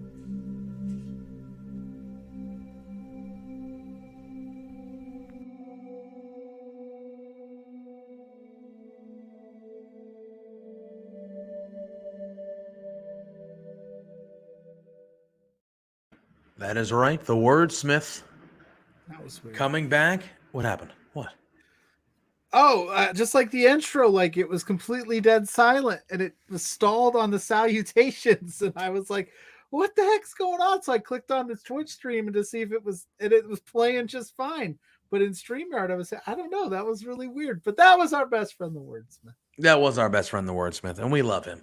All right, now that we're we're almost at the home. I mean, we've already been doing this for a while. Yeah, we had Spencer longer than we wanted to. I did want to ask you, because wrestling has been good this week. We touched on Raw a little bit, but we'll talk some AEW in a little bit. I wanted to ask you a little bit about all the rumors. Like, I've had some thoughts on these rumors of like people jumping ship and going back and yada yada. And it's become more prevalent. Like, everyone in the wrestling community just assumes that all these talents that used to be at WWE are going to go back now. And I wanted to get your thoughts on it because we haven't really talked a lot this week. We've both been kind of busy with stuff in life. And like, to me, it just feels like, I know the main play, like the Swerves and the Keith Lees of the world. I know Malachi Black has came out and said he'll be back in AEW in a few months. Buddy Well, the report is that AEW is not granting releases. As they shouldn't. I agree. If you're under contract, you sign the contract, guys.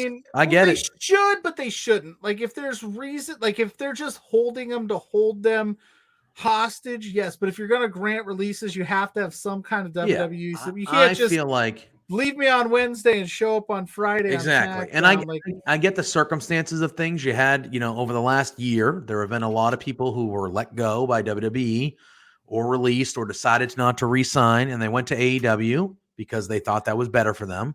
And then all of a sudden, the guy that was probably the main reason why they left or got fired is gone.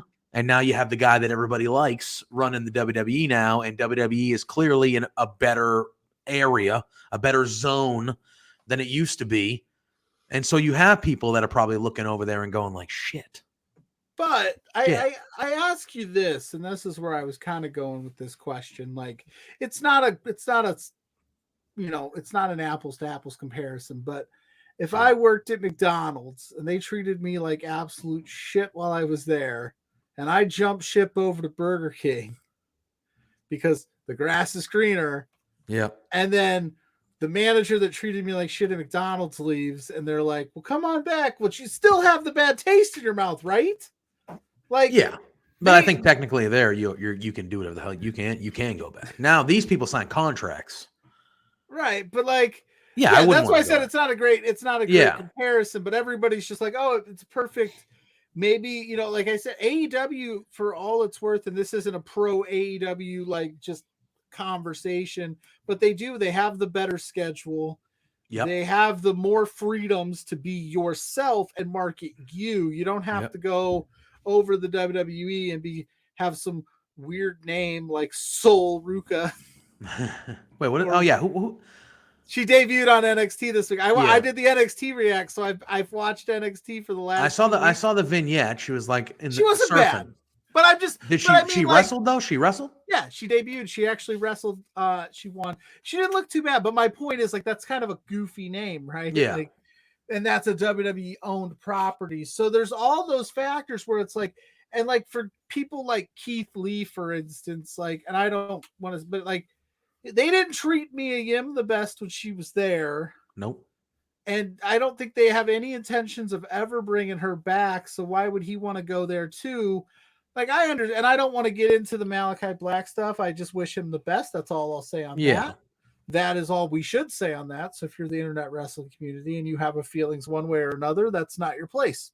That's not what we're here for. But Correct. yeah, I just was curious what you thought on like, because it's just been running rampant. I mean, it's great. I think it's awesome that we have all this kind of banter. There's two viable options at the top that people can go to create more jobs. And there's more, it makes for better, content creation, more to talk about. Yeah. And again, like my mentality when it comes to it is if someone is truly unhappy somewhere where it's like not good for their mental health or not good for them. Oh, I got our buddy Joe popping in saying, how we doing, man? Good to see you. Hope you're well, friend. Producer OG, Joe. the original producer of Between Two Beards. So good to see you. Glad to see you in the chat. In our infancy, he kept us in line. Yeah, he did. He did. While we were doing crazy shit. While we were doing some crazy shit. Yeah. Yeah. So like my thing is like if somebody's really like in a bad mental state or like them being there isn't good for their health, physically, mentally, spirit, whatever it is, and they ask for their release, I think as a service to the human, you should probably, in most scenarios, take care of the human. You know what I mean? But when it comes to son of, like, so if we're looking at Malachi Black, right? Malachi Black, according to reports, asked for his release. According to the reports, he was granted it, but he just said personally that he was not. He's just not going through a great time, needs to step away for a little bit. And we ask ourselves this weekly. We ask ourselves that weekly, Joe. On and the boss was just on for an hour, and he wasn't yelling at us this time, so that was pretty good. Reviews are next week, I guess. We'll see. So we'll see if we make it to the performance reviews. 71 episodes, Joe. It's crazy. It is wild. It's been wild. When you look at somebody like a Malachi Black, he has been presented, and the House of Black have been presented pretty well. I mean, they haven't won any titles or done anything crazy, but they're usually on the show weekly. Like they were very much. We miss you too, my guy. We miss you too. Hopefully you are well, like we said. But we miss you too. Damn. I don't know. I feel like they view him and they're like, okay, this is a player for us. Oh, we got Darren Mason popping in. How we doing, friend? Hey, friend. Quizplex Viewers Champion, Darren Mason. That is true. House. That is true. Quizplex Viewers Champion. Title because wow, you finally did? He's won the last like 2 or 3 because I couldn't participate because I had other things. So I had to vacate the championship and hand it over to the great Darren Mason. Love it. You heard it here first, friends. Yep. That's right, baby. It's all yours. But that doesn't mean I'm not coming for it. Don't take my kindness as weakness. It's fair. I mean, I don't know. I don't run a company, so I can't answer all these questions sometimes, but like it depends on the scenario. You know, if Adam Cole's coming to you saying, "Hey, I want to be released." I mean, you're a businessman. At the end of the day, business is probably better if Adam Cole's on your roster. You know what I mean? So it's one of those things where it's like, hey, you signed a 3-year deal. You signed it. And again, this is just speculate. Obviously, I don't know if he did or not. I don't think what he do you did, say to the adage of like, well, if they don't see the vision within your company and they're unhappy, what's the point of keeping them? Well, yeah, if you're not using them, or like, you know, they're unhappy with their use and you have no plans for them imminently or whatever like that, then I think it is. What's the point? What's the point? But if you're someone like a Malachi Black who like House of Black is on the show almost every week, like they're involved with something every week or every other week. Like there's value in Malachi Black and that group House of Black. You know what I mean? They built it over months and months and months with these people joining and the Julia Hart stuff. Like there's value to him. So if he's coming to you, it's one of those things where it's like, all right, well, like, dude, go home, get some rest, like stay away from it. Like, see if you can improve your stuff. Whatever you need from me, I will help. Like, just let me know what you need, but go home and try to get better. And then like, we want you here. But if you're somebody who's in catering and you're not using them and you have no stories and they're not on the horizon for you for a while, and they come to you and they're like, hey, like, I want to, like, I look at like an Alan Angels, for example. He asked for his release. He got his release. Yeah. Tony Khan looking at that.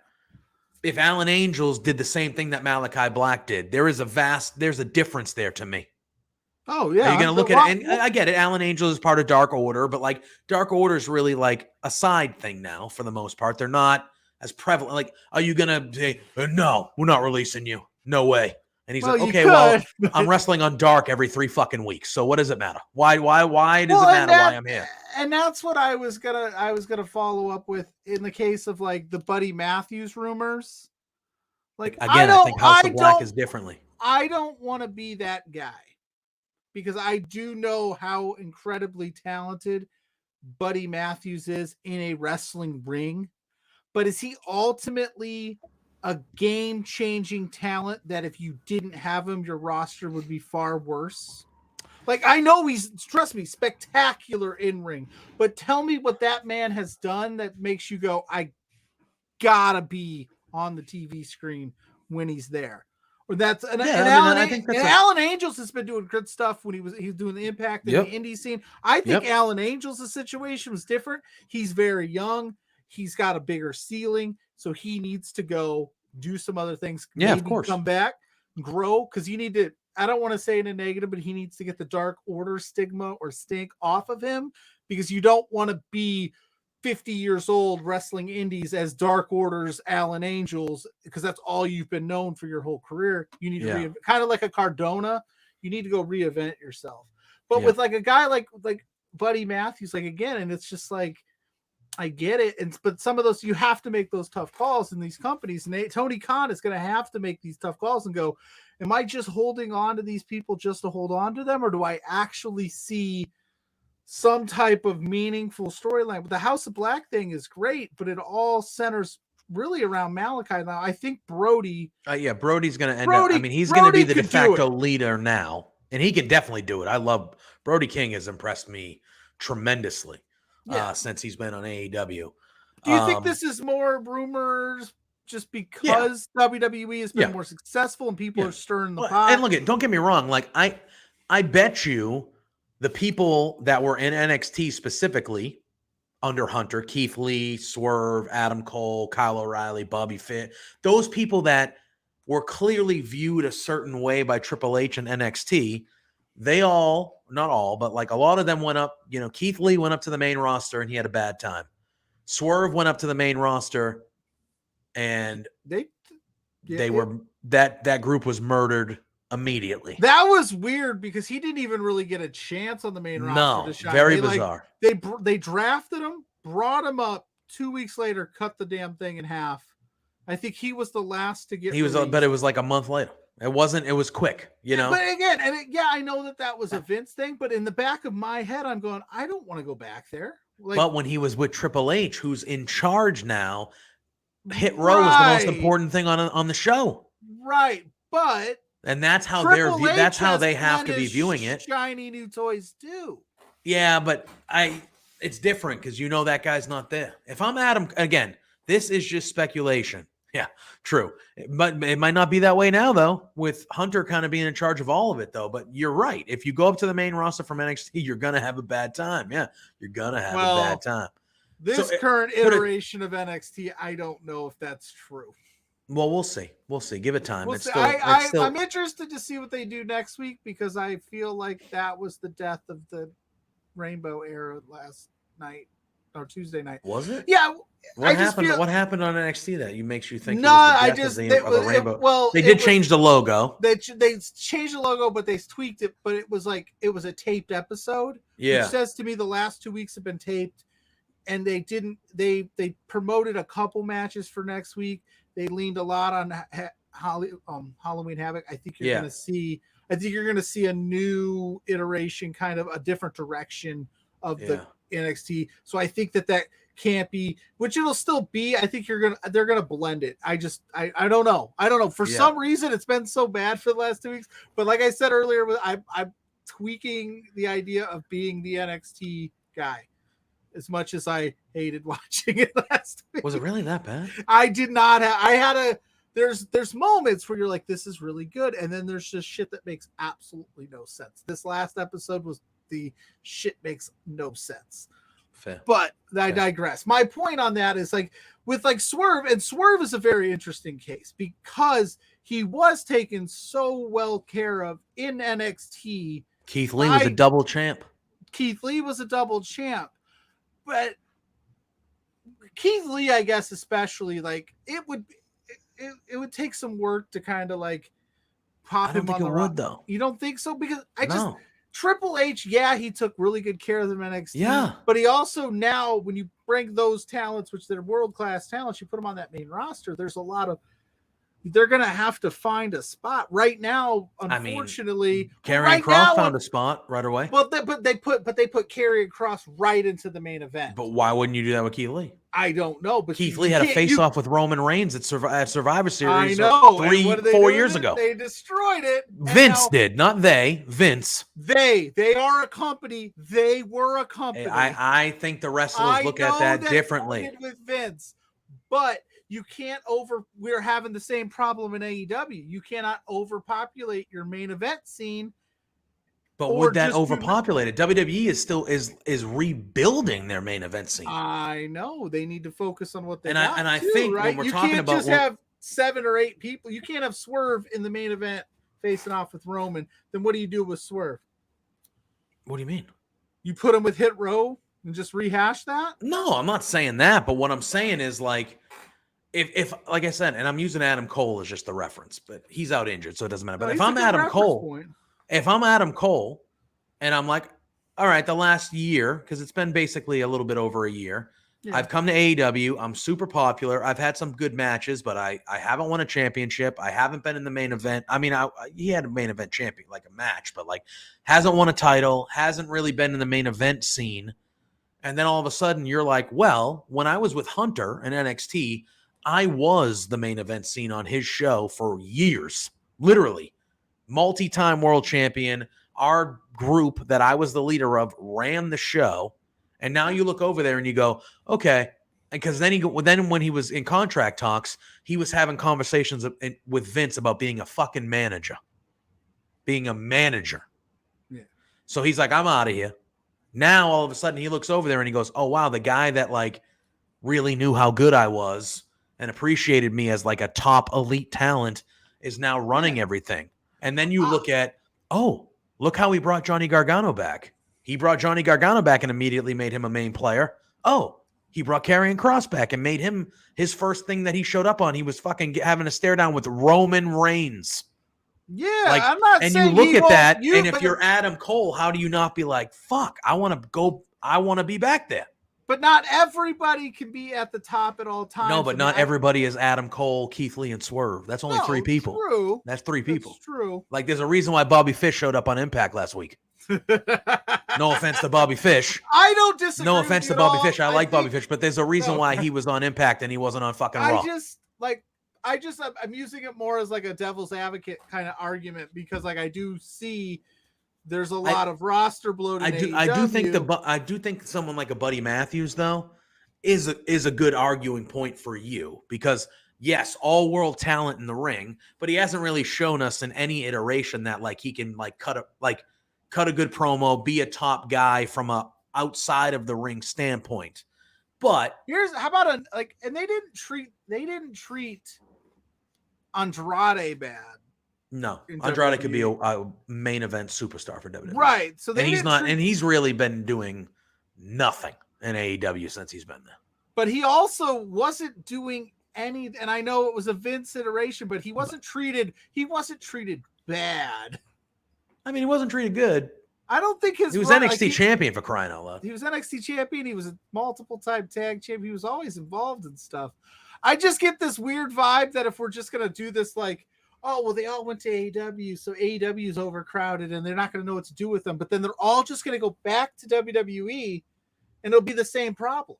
We're not going to know what to do with them. Yeah, but we have so many of them. At this point, I think Triple H, and we got Wacko Ninja saying, has Matthews really been given a chance? Probably no. In WWE for sure. The chat, Wacko Ninja. Yeah, thanks for hopping in there. So, thanks for hopping in there and with the question. But that's the thing. I agree. I don't know if he's exactly. If he hasn't been. And I think that's half the problem. And he's had that bad luck in both companies because he was the NXT champion, so he was the main focus when he was. Was he? I'm sorry, cruiserweight. Yeah, apologize. 205. Yeah, I he was misspoke. I cruiserweight champion. misspoke. So he was the main. He was the main, but like I don't think that show had a lot of promo work on it like that much. I mean, I don't know how many times He had I was like, bangers I with gotta. Mustafa. He had No, bangers he's with a Mustafa Ali. he's a fantastic wrestler. Yeah, he Like, did the he's stuff with world Roman up on the main class, roster. but- Yeah, but now sadly he's the third wheel in a group. But So like if anybody's talking, it ain't going to be him. like you said, Roman Reigns, Buddy Matthews is a better wrestler. Buddy than Matthews Roman Reigns, had a but Roman lights out wrestling Reigns- match on SmackDown with Yeah. Roman Reigns. No, for sure.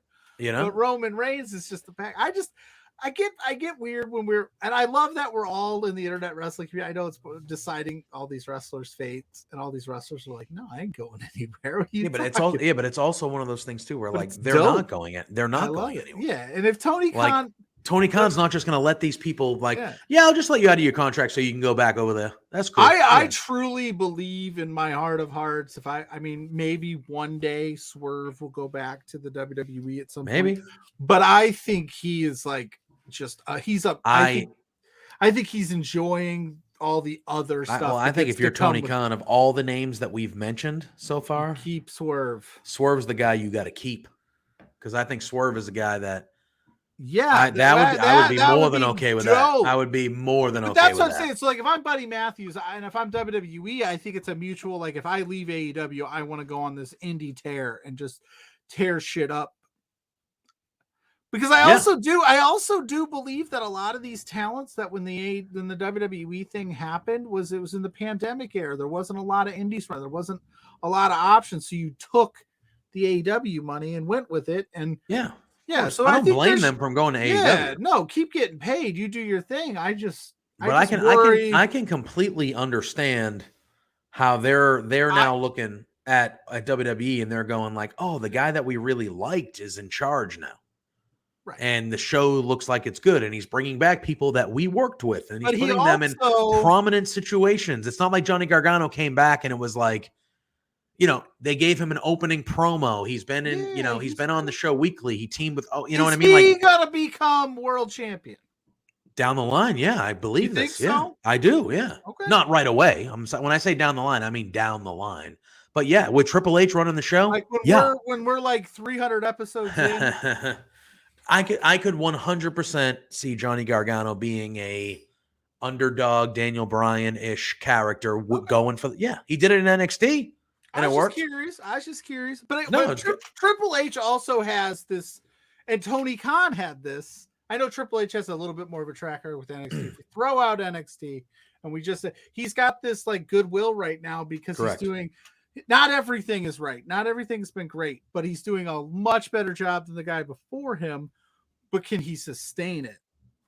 That I don't know. Well, that's You know what what we're I gonna mean? have to see. That's- I mean, we're But that's still what I'm talking. saying, like if you're trying to, if you're saying all these people are unhappy in AEW, let's just sign all these people, put them in the main roster scene.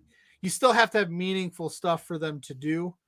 You can't, and don't neglect because that roster still has the Seth Rollinses of the world, Kevin Owens, Sami Zayn, right? So you still you're pretty healthy off. Give those guys meaningful things to do. Give your women's roster, keep leaning on them because Damage Control has been just amazingly fun. Yep. On all facets. I love it. Like, because this is what like sports is all about. I know our friend Josh Robinson, we had him on last week or the week before, doesn't really like to consider this a sport because it's very heavily written. But if you just look at it from the sports aspect, this is what we talk about. What team's going here? Free agency here. Where's he going? Where are they going to be? Yeah. And then if you think about it, when some of these AEW contracts come up, like a Wardlow or an MJF, they're going to test the market. I 100% think like Wardlow is when he's ready, they're going to scoop him. Oh yeah. They're going to throw so much money at the man. I know he's saying all the right things now. I think he's going to. So you got to factor that in too. You want to re-sign all these. You better have a concrete plan. And maybe the NXT revamp is part of that. Maybe they're going to say, hey, maybe we want to get back to it. I don't know. I'm super interested. I just wanted to ask you what you thought about it and kind of play devil's advocate to it because I do want to see all of those talents that we talked about, the Lees and the Swerves and the Buddy Matt, I want to see them in the right spot and be successful because it makes wrestling better. But I don't want to just go. I just don't want WWE to be like, let's just sign guys just to sign them like we did in the past and then Yeah, figure but out. We don't know what to I do don't with think them. they're going to operate that way. I think they're going to, like Triple H has brought his people back, but he's brought back he hasn't brought everyone back. You know But what I mean? Like, he also holds grudges. He's a spiteful little dude. yeah. But I think that's good. I You think think that's he's good. going to mention Billy Gunn on Monday? No. You sure? Their At the DX DX reunion. You think they're going to figure I mean, out they a way? probably should. They probably should. They We'll probably should. see. Nah, Last we'll time see. they were together, he said he was going to buy the pissant company and fire him again. Maybe We'll see. Billy Gunn shows up. If you're Tony Khan, You should that let is Billy Gunn go. that is not a bad move. No, you should let Billy Gunn go to Raw. You should 100%. If the WWE calls you and says, "Hey, can we get Billy for the DX reunion?" I think you just do it. Yeah, and I would have him wearing a DX shirt, but you bet your ass I would have him somewhere. Yes, yeah, 100%. I 100%. I think that would be like, it would be good for both companies because it would create a buzz. The internet would be talking. It'd be massive. And it would show like, hey, yeah, we're competing. Yeah, but it's and they wrestling, and this is cool as shit. Yeah, and they kind of did it, when like Cena came back for that one night, they had AEW wrestlers film the videos. So like WWE reached out, and that was when Vince was still in charge. WWE reached out, and Tony Khan was like, "Yeah, I don't care. That's cool. That's fine. Yeah, 100%." But at the last media call that I was on, he was asked, and he said that he was not appreciating the way WWE was treating him currently. But that's funny because I don't know what that was in reference to. He turns around and he schedules Battle of the Belts the same night as Extreme Rules, but yet he's bitching about it on his. Well, I think that's part of the reason why he did it. But you can't complain about it like they're undercutting your buys and then go and undercut their buys when they don't have. What do you mean? You can't complain that someone went into business for themselves and then you go into business for yourself and almost ruin the whole company? AEW, CM Punk. So you can't. That's not what they do over there. They don't complain about something and then just do it. Right. Anyway. Yeah, I don't know. And I love AEW. That's not me. I love AEW. We love AEW. But it's one of those things where it's like, yeah. For like our friend here, Wacko Ninja, that's new to the show, like we've been itching for the WWE to be better so that we could have these discussions. We're there, brother. For the first chunk of this iteration of Between Two Beards, it's been like we just talk about what we like, and we didn't talk about Raw for a while. But it's been good, man. Like things have been better. This banter is great. Everything is popping. I love it. Wrestling is where it's at. We have already gone an hour 45. Yeah, no, we're basically done here. But we're not, because I'm excited for this. Now, this ain't wrestling related, but you are. Don't get that excited because I don't think you're gonna like what I have to say. I'm not. I might. You might not like what I have to say. I was gonna suggest that we had a draft of baseball of like sluggers. I was gonna say home run sluggers. But that's perfect. We'll do that. Oh, we got Kay Faber popping in. What's going on, my friend? Good friend? What is that? What in reference to that we're gonna start talking about non-wrestling things? Is he Stone Cold Steve Austin? What? What is that in reference to though? Because I don't know when he popped in because we had just talked about an hour and 43 minutes of wrestling, and I know where Pluggo's going. I'll vamp until he answers. But I had one beer. I had two beers. What? Then I drank 3 beers. What? Sparkling waters, really. Non-wrestling stuff. Uh-oh. So JPJ, my friend, my brother, I love you. You're a Boston Red Sox fan. What? Aaron Judge. I'm a Boston sports fan, but yes, the Red Sox fall into that. Aaron Judge, a New York Yankee, just hit his 61st home run, tying the AL Major League record with Roger Maris. You shut your tongue. I appreciate you being here, but you shut your tongue. Don't be jealous because we're better at everything than everyone else. We love you. You stay. Is Pluggo repping a TFA? You damn right he is. You damn right. You damn right he is. She's our girl. I got a shirt too. I'm not wearing it tonight, but I have that same shirt. LPW Eve is tradition. We throw all sorts of love. at our friend TFA. We need to get her back on while you're here. She guest host for us one night while you were on vacation, and we had a blast. And she is just a wonderful person. Yes, So big fans of all the TFA love to around here. TFA, not just in the ring, but outside. Oh, that makes of it sense. as well. If your Toronto's got your love, then That's Blue fair, Jays. Toronto. We So got Throwback yeah. saying bottom line because Throwback said so. Just got Yeah. my shirts for Survivor Series. By the way, the Right Rabbit shot is nuts. He said, "Will." What did he say? Mill City, Lowell, Mass. Anyway, so Aaron Judge. So basically, I had to ask your opinion. One, I wanted to know because it came on this week where you got eliminated. They clinched this. They clinched Oh, we that. were eliminated long before right, this week, bro. right. But officially, became official. Boston sports going through it right now. How do you feel about that? Like, because I had my feelings on Pujols. He also hit his 71st. Pujols, dude, that was exciting. I know you don't like the Cardinals being a Cubs fan. I feel so happy for Albert Pujols. 700. That is incredible. I will say this: if Albert Pujols stayed in St. Louis, he would have hit 900 home runs. Probably, he probably would have been chasing the record. The Saint chip, he would have hit 800. The Saint chip is strong. There. But anyway, we're not here to talk about me. No. Here's my thing. I feel happy for Aaron Judge, to be honest with you. Okay. I don't like the Yankees. They're my team's arch rival. I hate the Yankees, my least favorite team in sports. However, my whole life, that record, again, Bonds has the record. All right. Whatever you want to think about it. Damn straight. Steroids, non-steroids, whatever.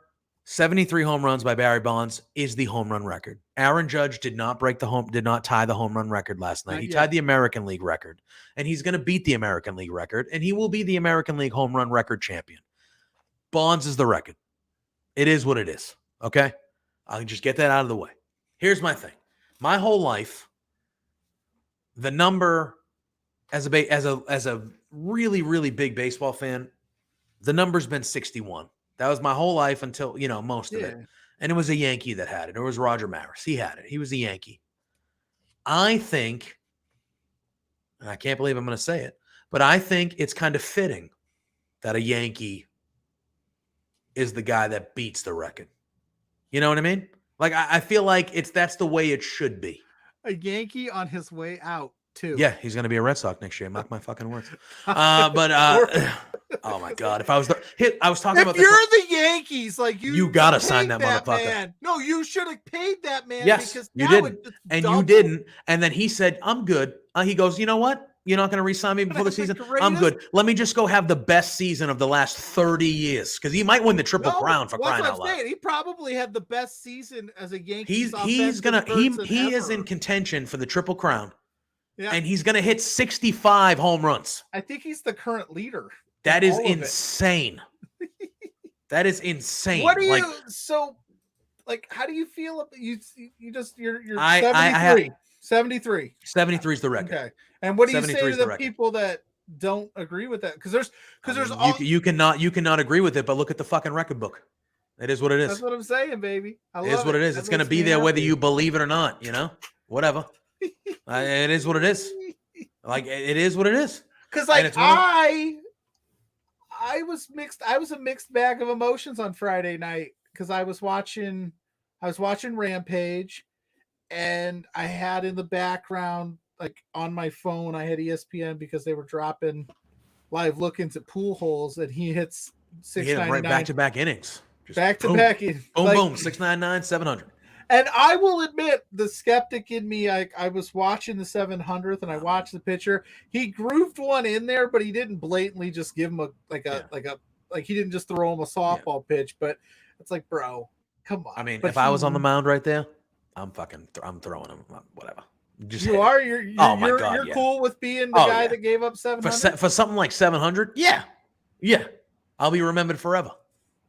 Yeah, on Jeopardy. I don't give a shit. I'll be an answer to a trivia question for the rest of my life. Gladly. I had mixed feelings about it strictly because I am a Cubs fan and I love my team, and Pujols has been an absolute thorn in my side for 20 Here's the thing. fucking years. But yeah.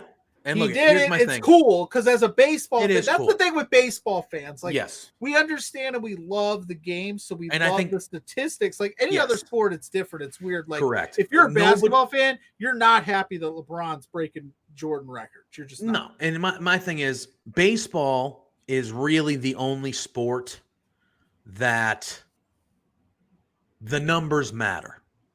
And I think that's why.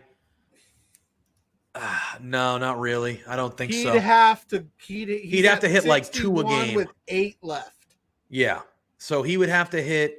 There's 2 a 8 game. games left. He's at 60. So he'd have to hit 13 basically to tie it in 8 games.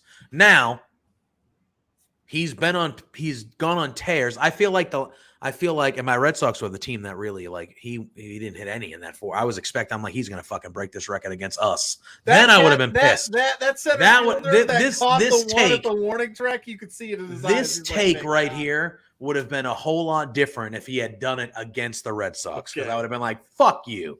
But anyway, that's not true. That's not But true. we got chats popping and Jordan saying We- Jeopardy is the shit. That would be Yeah, amazing. yeah, Jeopardy. Yeah, Jeopardy is the shit. That would be Throwback saying, amazing. I think as a Sox fan, this is an A-Rod situation. Yes, I respect. Nothing is an A-Rod situation. He's a piece of No. shit cheetah. By He's the a piece way, of shit cheetah. 2004 Boston and 4 MLB titles, 12. Damn. And then Yeah. Wacko Ninja said he has a chance to jubs. Numbers don't lie. Mhm. Yeah. Here's the thing. Baseball's just different. Baseball views the number. Look, when I was a baseball fan growing up, I knew all the records. I knew that it was at the time 740. I knew 714. it was 714 was Babe, and then Hank Aaron beat it. I knew the 56 game Joe DiMaggio hitting streak.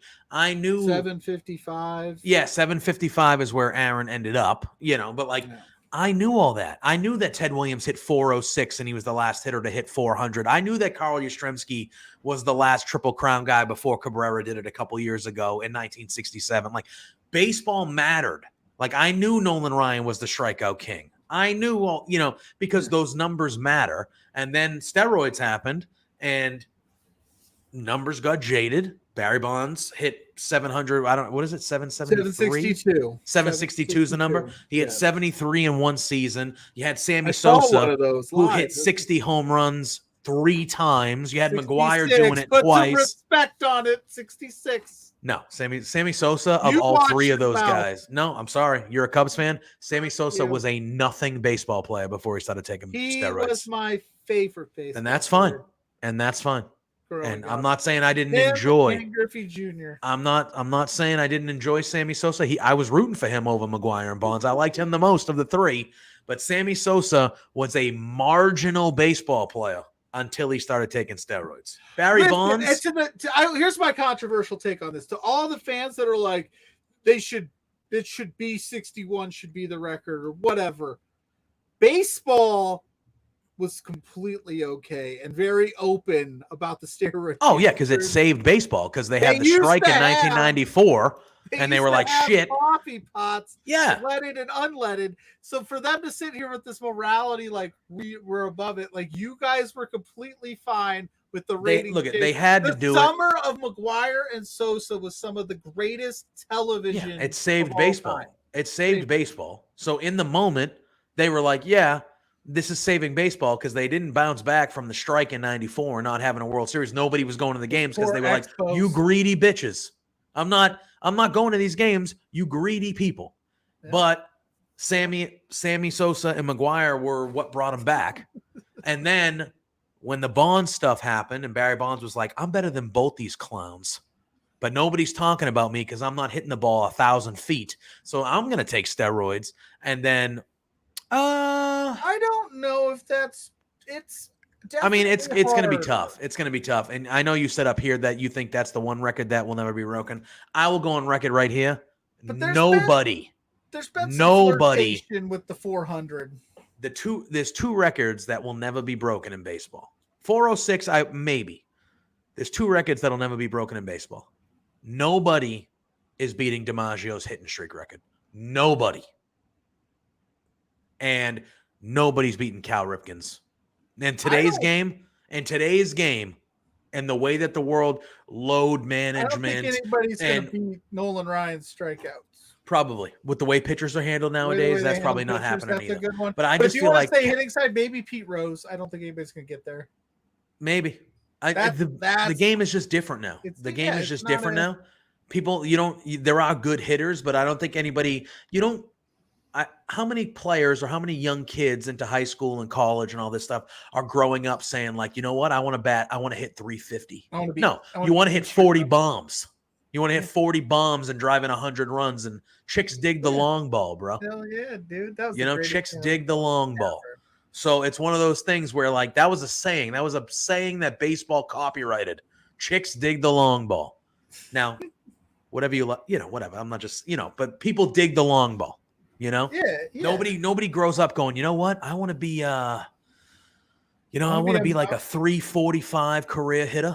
Like nobody wants to be Ozzie Smith anymore. Utility infielder. Yeah, like nobody wants to be Ozzie Smith, who you're going to hit for decent average, but be a Tony Gold Glove. Gwynn. Like nobody wants to do it. Nobody wants to do it. I know Tony was close a couple times. Todd Hilton flirted with 400 for a while. Nomar did. Nomar hit 382 one year. Yeah, there's Nomar hit 382. You want to talk about a guy on steroids? Nomar was on steroids, and then he got off of it. His whole career was ruined. People might start getting hits like crazy. Yeah, I just feel like the game is different now. I just feel like baseball is different.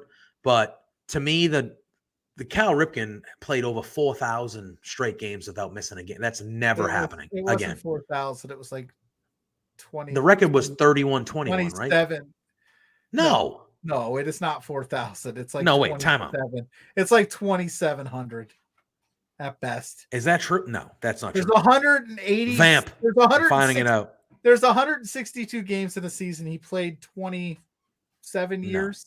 Bro, There's I'm no telling way you. 4,000.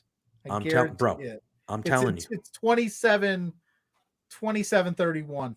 If I'm 3 million, I'm telling you, Wordsmith says. All right, 2,632. 3 million, I'm telling you. Yeah. 2,632. What was the record? 21-31, right?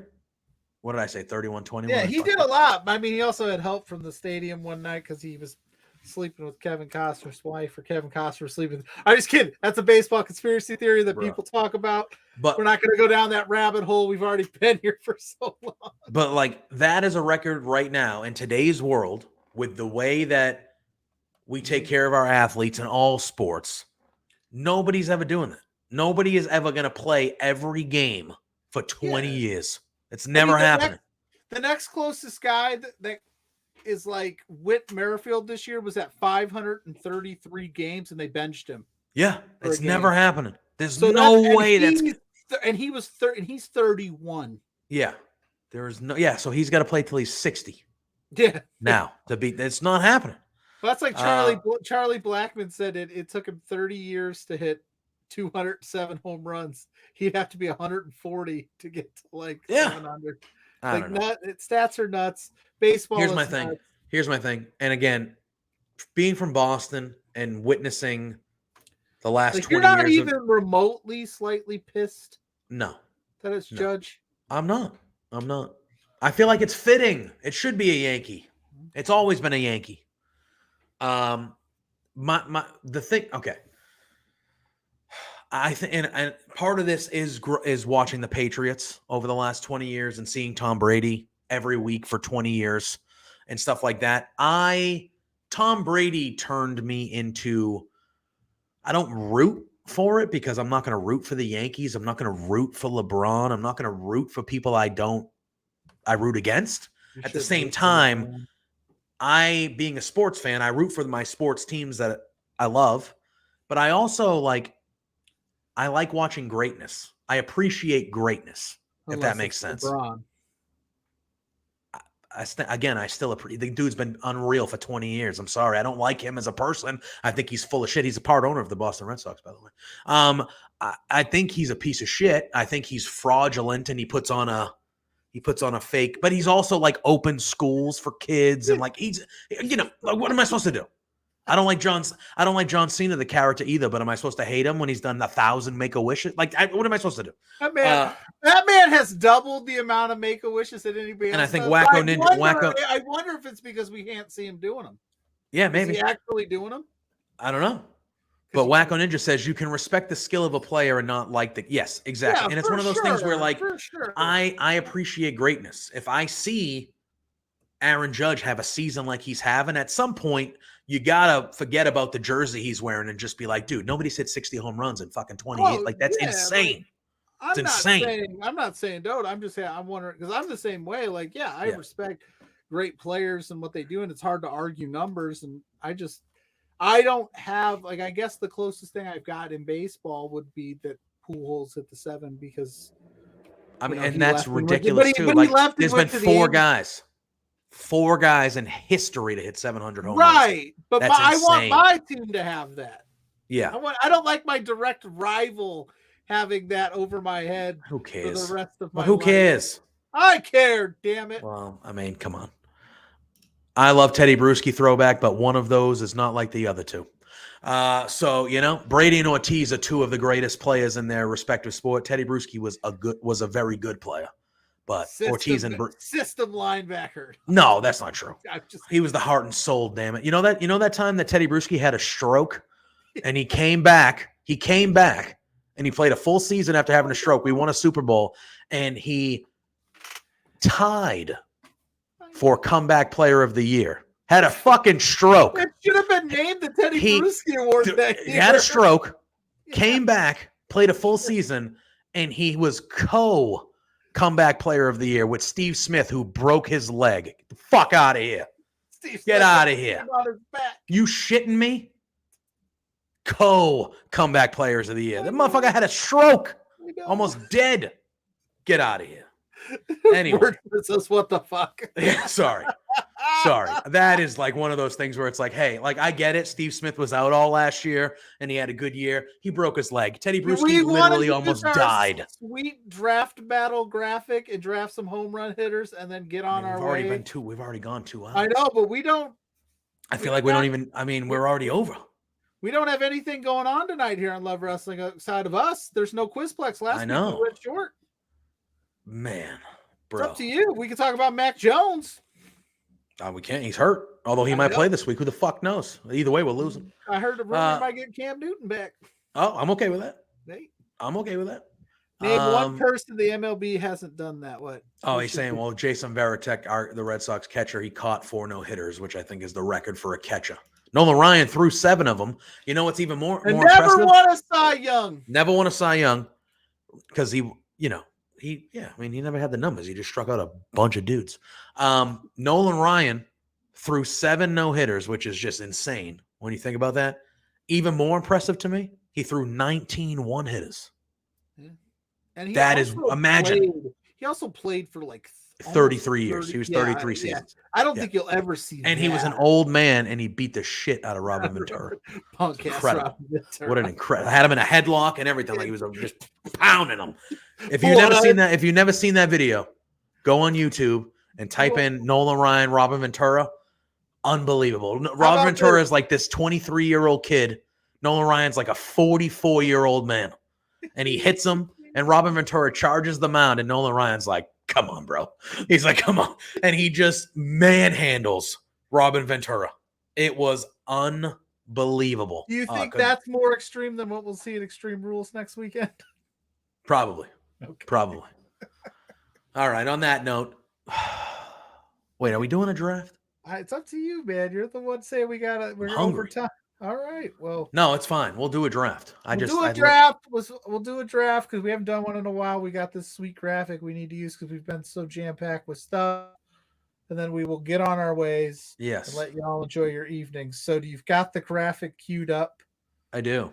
Because Alex is out this week. He's on assignment. All right. We'll go a little extra. JP, between two beards after dark. Beyond beards, baby, starts. Yeah. Now. Here we go. It's time for a draft battle. Beauty.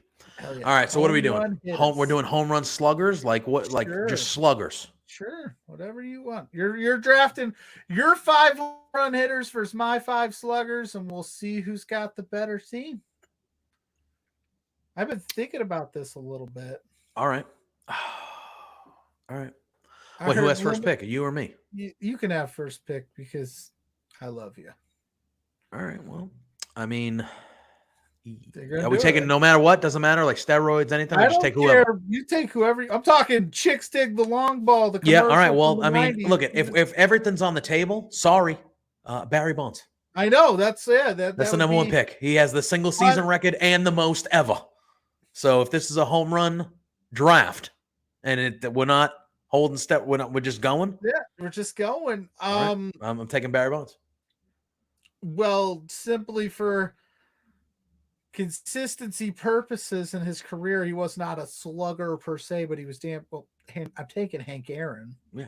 The number 2 guy. Hank Aaron has the record for most RBIs. Hank Aaron was consistent for like 25 years. He's going to be that guy that shows up at a home run derby and just parks like 40 I think Hank Aaron personally is one of the most underappreciated baseball players of all time. 100%. It was like, if you look at his numbers, there is no question that he is a top 3 to 5 at the least. Like that is the baseball player of all time. And I feel like when you talk, I feel like he's not mentioned enough. Yeah. And like the truly great players. we got throwback saying some names. We got throwback saying Babe Ruth, Josh Gibson, who was in the Negro Leagues. He hit like over 800 home runs. If you know, which I think Ortiz on there. Yeah, I just feel like based on some of the other people I got my eye on, if we're talking just consistently in a team setting, I want Hank's consistency. Yeah, his professionalism. Well, obviously Pujols just joined the 700 club, and you said you think he would have hit 8 if he would have stayed. He would have stayed in St. Louis. He would have had more. He would have been chasing Bonds, maybe 100%. Passing him. Because you got to remember when Pujols left St. Louis, he was still he was on the down of his peak, but he was still prime Pujols. And then he had some really rough years in LA where he was hurt. He was inconsistent. I mean, he was hitting like 240. Yeah. Like, it was rough. Had he stayed in St. Louis, I just feel because I feel very strongly that they're doing some things they shouldn't be doing. But anyway, no, I just feel like if he would have stayed, he'd be pushing the record because also I think it's easier to hit home runs at Busch Stadium than it is out in LA. So. With my second pick, I'm taking a guy that I think would have hit 800 home runs if he would have stayed where he was supposed to, and that is Ken Griffey Jr. Damn. That's the best baseball player. Ken Griffey Jr. and Mike Trout is getting close. Ken Griffey Jr. is the best baseball player I've ever seen. Yeah, that's another one. He had some rough years in Cincinnati. He's the best baseball player I've ever seen in my life. If he would have stayed in Seattle, although going to Safeco, because the Kingdom, you could just hit a home run. You could flick your wrist and hit a home run in the Kingdom. But the best swing in baseball. Best swing in the history of the game. No one is close. That swing. He was the coolest fucking baseball player ever. If he would have stayed in Seattle, he ended up with six and change. He ended up with 6 and change, 630, I think maybe he ended up with something like that. I think if he would have stayed in Seattle, because the same thing happened. He went to Cincinnati, was hurt a bunch of times, this and that, and it was just like I just feel like sometimes if you're in a comfort zone, you're in a comfort zone, and like Pujols the same. Like I just feel like I was there. I feel like I have to. There. You kind of I didn't think you would go Griffey at 2. You got Bonds and Griffey, like that's it, like, babes. I feel like shit, I got some work to do. So I feel like if I don't take Babe Ruth strictly on the basis at 2 that he was the home run king for the majority of baseball's history, and say what you will, but if we're just talking whatever, like the dude could park it, and I don't feel good about it, but I'm taking him at 2 because I feel like I have to see where your next 3 go. I have some thoughts. Damn it, JPJ! I should have took Griffey at 1. I should have took him at 1. Would you have taken only guy to win 3 home run derbies? Would you have taken Aaron at 2 if I took Griffey at 1? No, I took Bonds. You took Bonds at 1. I took Aaron. No, you're saying if you would have taken Griffey at 1. If I would have taken Griffey at my first pick, so 2. Oh, yeah. So if I take, I would have went Hank Aaron. Yeah, 100%. Okay, so then I would have been like, without. Well, I mean, I'm cleaning up here because I'm gonna take. I'm not disputing. This is not. I'm gonna take. There's only 4 guys in the history of baseball that have hit 700 home runs, and 3 of them are gone on this list, and I'm gonna take the 4th one because I'm taking Albert Pujols. That's what I'm taking. Hey, you might not like him. 700. It's a big number. Doesn't happen often. Well, in that case, goddamn, I'm taking my man Sammy Sosa. Could hit the ball a mile. That's good. I don't mind it. I don't mind it at all. If in a home run derby, if we're talking 5-on-5 home run derby setting, I think I like my chances with Sammy. Maybe, like I said, Griffey is the only person to ever win 3 of them. he's a home run king, but I think if we got down to the only guy that ever won 3 of them. like, all right, well, oh God. All right. With my 4th pick, he has 660 career home runs. ooh, My opinion, probably the best all-around baseball player to ever play the game. ooh, I'm going with Willie Mays. ooh, Taking very Willie nice. Mays. That's what I'm taking. There's nothing wrong with that. That's a good pick. Mm-hmm. Oh man. So I got some options here. Like I'm thinking I'm gonna just take Mark McGwire. Just That's fair. because. Yeah. Because he's one of those guys too that he was hitting home runs before the steroids. So I think the Yeah, 'cause he was steroids on just He was on him since day one. Those was, Oakland you A's think so? teams, Before juice to they the got- gills. before he got big.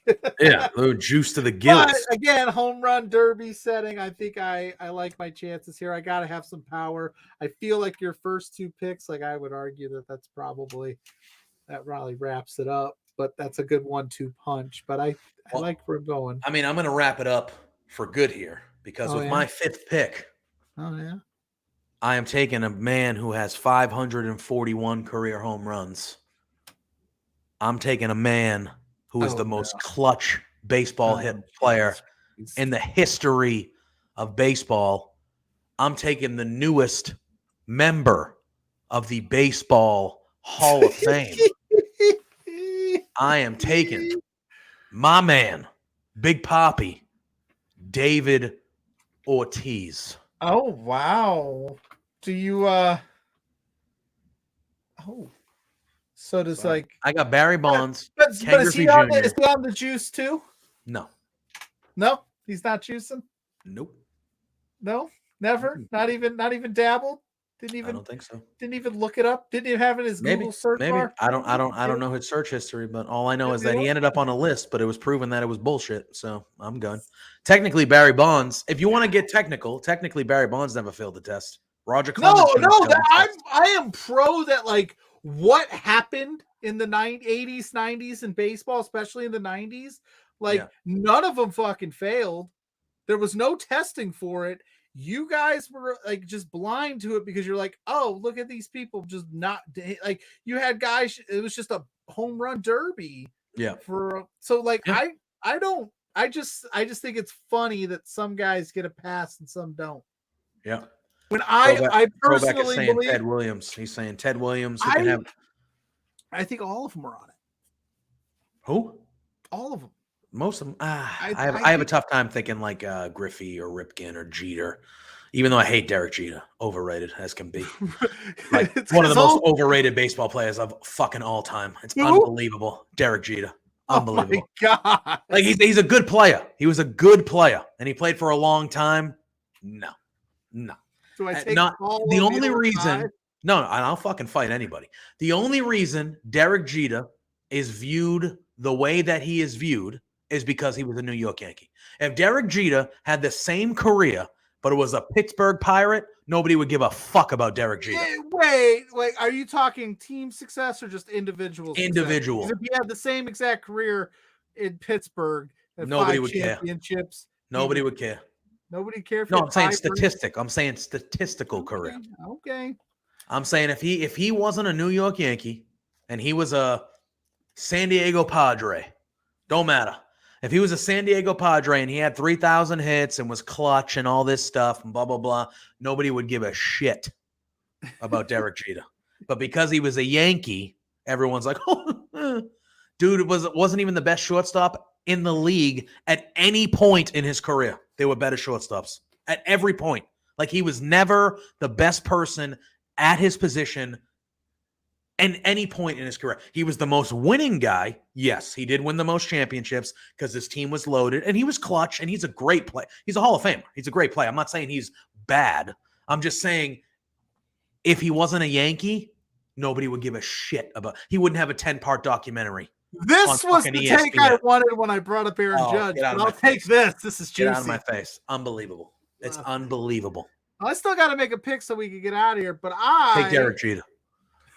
I mean, there's a lot of ways I can go. You lost like in terms of like just pure like bat off the like. I don't think I've seen anybody hit a ball better than like Giancarlo Stanton in terms of He a hits home run bombs. bomb? How is nobody Yeah. taking Aaron Judge? He just hit fucking 61 home that's runs. like that's also there, but is he going to do it again? Maybe.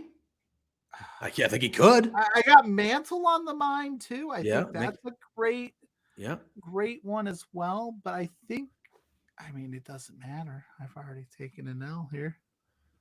I dominated. So, you did. You got those first 2 picks that I didn't think you were going to do that. And I was like, well, shit. And then, I mean, David Ortiz, whatever. That's all right. I just never was a big David Ortiz guy.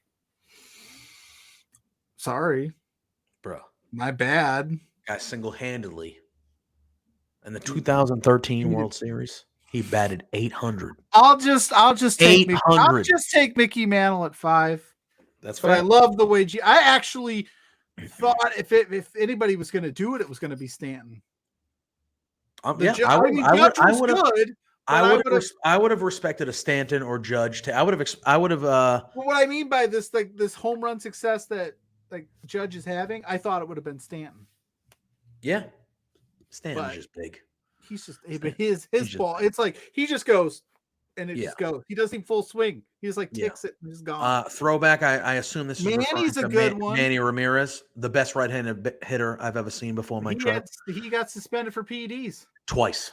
Yeah, he's out. Look at here's the thing. Not gonna do it. In my opinion, opinion, you're not putting Bonds in. You're not putting Manny. If you're not putting Bonds or Clemens in, fuck, Manny, no way. Sorry, I love Manny Ramirez. Oh, dude, he was one of my all-time favorite players. So, loved him, fucking stud. Like all the things. First at bat at Fenway Park after we signed him to that big deal, he just ripped a home run right into the monster, and it was like, oh my god! Like this whole town was just like, oh shit, oh god, this is amazing. We got someone good. We got someone good. It's weird, like Manny, like all the hijinks and goofy shit that he did, God. and I loved him. But that was like David the perfect Ortiz, I was like, concoction of players because Pedro was fucking goofy and weird, and then you had Manny, and then Ortiz came in after, and then you had Damon with the beard before he became a piece of shit and went to the Yankees. Fly on the wall. For Kevin Millar was like a fucking weirdo. You know what I mean? Like, we had all these goofballs. They called them the idiots. That was literally their name, the idiots. But like, what a time! What a time that was! And now, to be alive. Yeah. Now, ladies and gentlemen, that was our draft battle. Boston sports is crumbling to the ground because the Patriots stink. The Red Sox stink. The Celtics, who are the best team in the city, they just lost their coach because he can't keep it in his pants. The hell, bro! The hell's going on around here? I've never seen anything like that. That Celtics immediately. thing. Well, apparently, I don't think everything has really come out, but I think he did some like not great stuff. Like the affair is one thing, but I think there was like some we got to see what else happened. But I think there's some There's layers always that ickiness when you're in a power position. I think there's like some layers to it that are not going to be. And I think he'll be out of there before too late. I think he's gone. I think he. I know they said they weren't going to fire him, but I think. I think and it's sad too because like again, it's not sad because if he did what he did, you deserve it. But I just think. The dude in his first season brought us to the finals. We were 2 games away from winning the NBA championship. You know what I mean? With a very young core. And it was like, holy shit, we're going to be good for a while. This guy's a good coach and shit. All right. He's the guy. And now all of a sudden it's like, no, he's not. He's gone. And we're probably never seeing him again. And it's like, well, damn. Well, shit. Anyway. It would be something if you guys won an NBA title this year, though. I think we still have. I think even with good. We're good. It's still the same. We got Brock. Yeah, we're good. But we'll talk about basketball. Starts. Anyway, on that note, we got to get the hell out of here because I am hungry and I didn't. Yes. I literally got home from work and sat down in this chair, so I need to live my life for a few hours before it's bedtime, which it already is. Yeah. Sadly, Pluggo, let the people know where they can find you. Let the people know where they can find us. Well, you can find me at Pluggo _ on Twitter. At Pluggo, just search Pluggo on also other social medias, and I pop up this beautiful face. You can find at Between Two Beards at B2 Beards on social media, Facebook. We're all over the place. We're doing a lot of cool stuff. You can also find me, I was going to shout it out earlier, but we were busy. You can find me this Saturday at PWK checking out Alex Kane versus Isaiah Moore. That is going to rule. And I can't believe Alex Kane will be in my hometown wrestling. So both guys have been on this show. Friends of the show. Both gentlemen, friends of the show. They're going to fight each other for the PWK Championship. I don't know who I'm rooting for, but I'm excited to go check that out this weekend. But yeah, that's where you can find me. And Love here, various throughout different streams. Oh, I yeah. did an NXT Reacts with Spencer Love this past week. We talked about a lot of other stuff too, because NXT was NXT. So check that out. Check all of our cool shit out that we do here at Love Wrestling. Yep. Give us a follow. Love Wrestling CA. That's right. You can Pluggo told you where you can find the beard stuff. You can find me on the Twitter machine right here at Joseph_Poulin Jr. Then you can find me over on Twitch and Facebook at JPJ Loves Gaming. Give me some love over there. We're affiliate over there. We're growing. We're doing some fun stuff. Taryn from Accounting, our girl, we love her, as you saw her earlier. But you can find me here every Thursday night for Between Two Beards. We keep this train rolling week after week. You can find me over on our friend Josh Robinson's channel on Thursday mornings over here in the States. We're the J&J Power Hour. Next week, we are doing our live sim of Extreme Rules, which should be a very, very, very Always fun time. a good time. Yes. We want to thank everyone for hopping in the chat. Throwback, maybe. My work schedule is bullshit this week because people don't know how to do their fucking jobs. So, so I don't know. And I haven't been able to stream hardly anything this week. So maybe, if anything, I think it'll be a nighttime stream. But I'm going to try to. Definitely we'll be back at least once over the weekend. But if it's going to be anything tomorrow, because there is some new content in MLB The Show coming out, it'll be a nighttime stream. But give me a follow over on JPJ's Loves Wrestling or on my Twitter. I'll keep you updated on that. Isn't it JPJ Loves Gaming now? You don't even Yeah, know that's your right. own- What did I say? JPJ Loves Wrestling? You don't even know your own Gaming. Twitter handle, bro. I just got home. Like I haven't even had time to do anything. But on that note, because we're vamping, we gotta get our LPW 8. Are we not wrestlers tomorrow night? Right here. Boom. That's the graphic. Michael Richard Blaze taking on Jack Pride. Is that the whole card? Because, like I said, my stuff has been choppy on the video. Yeah, it's the whole card. We'll let it just go for the people. Travis Williams and Son of Irish. Twitch right here, .tv/Love Wrestling CA. If you're a subscriber, you get to watch.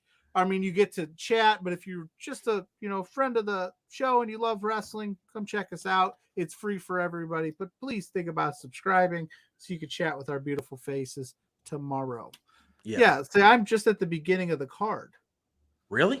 I'm at the tag team tournament over here. Well, that's what I'm saying. Like, for some reason, StreamYard on my end is chopping up all the videos that we've put out. Well, that's lame. That is super lame. So, like, I thought our intro today was like all jacked up, but it was maybe it was. I know Twitch was having some issues through StreamYard yesterday, so maybe our whole thing got jacked up. Who the hell knows? But as long as it's showing on your end and it's showing for the people, that's all we got tonight. Yeah. As always, we want to thank RK Athletics. You can follow them on RK Athletics 1 in all social media right there. Rich King, who will be on LPW tomorrow night. He's part of the Rads. He is a personal trainer, and he does some great stuff. So go give him a follow and reach out to him if you want to get a little bit in better shape, start eating better, just improve your everyday life. We also want to thank Manscaped, our sponsor. You can go there, type in the promo code Love Wrestling, and you will get 20% off plus free shipping. And that free shipping is worldwide. It can be anywhere. So we want to give them a shout out and thank them for their sponsorship. Go tell them that you like us. Promo code Love Wrestling. All right. We've been doing this for too long. We went overboard. We're going to get yelled at. For Pluggo. For myself, JPJ, appreciate all you being here and in the comments. Love you guys. We will see y'all very soon. And until next time, peace out. It was Spencer's fault why we went long. Look at yourself now, and you're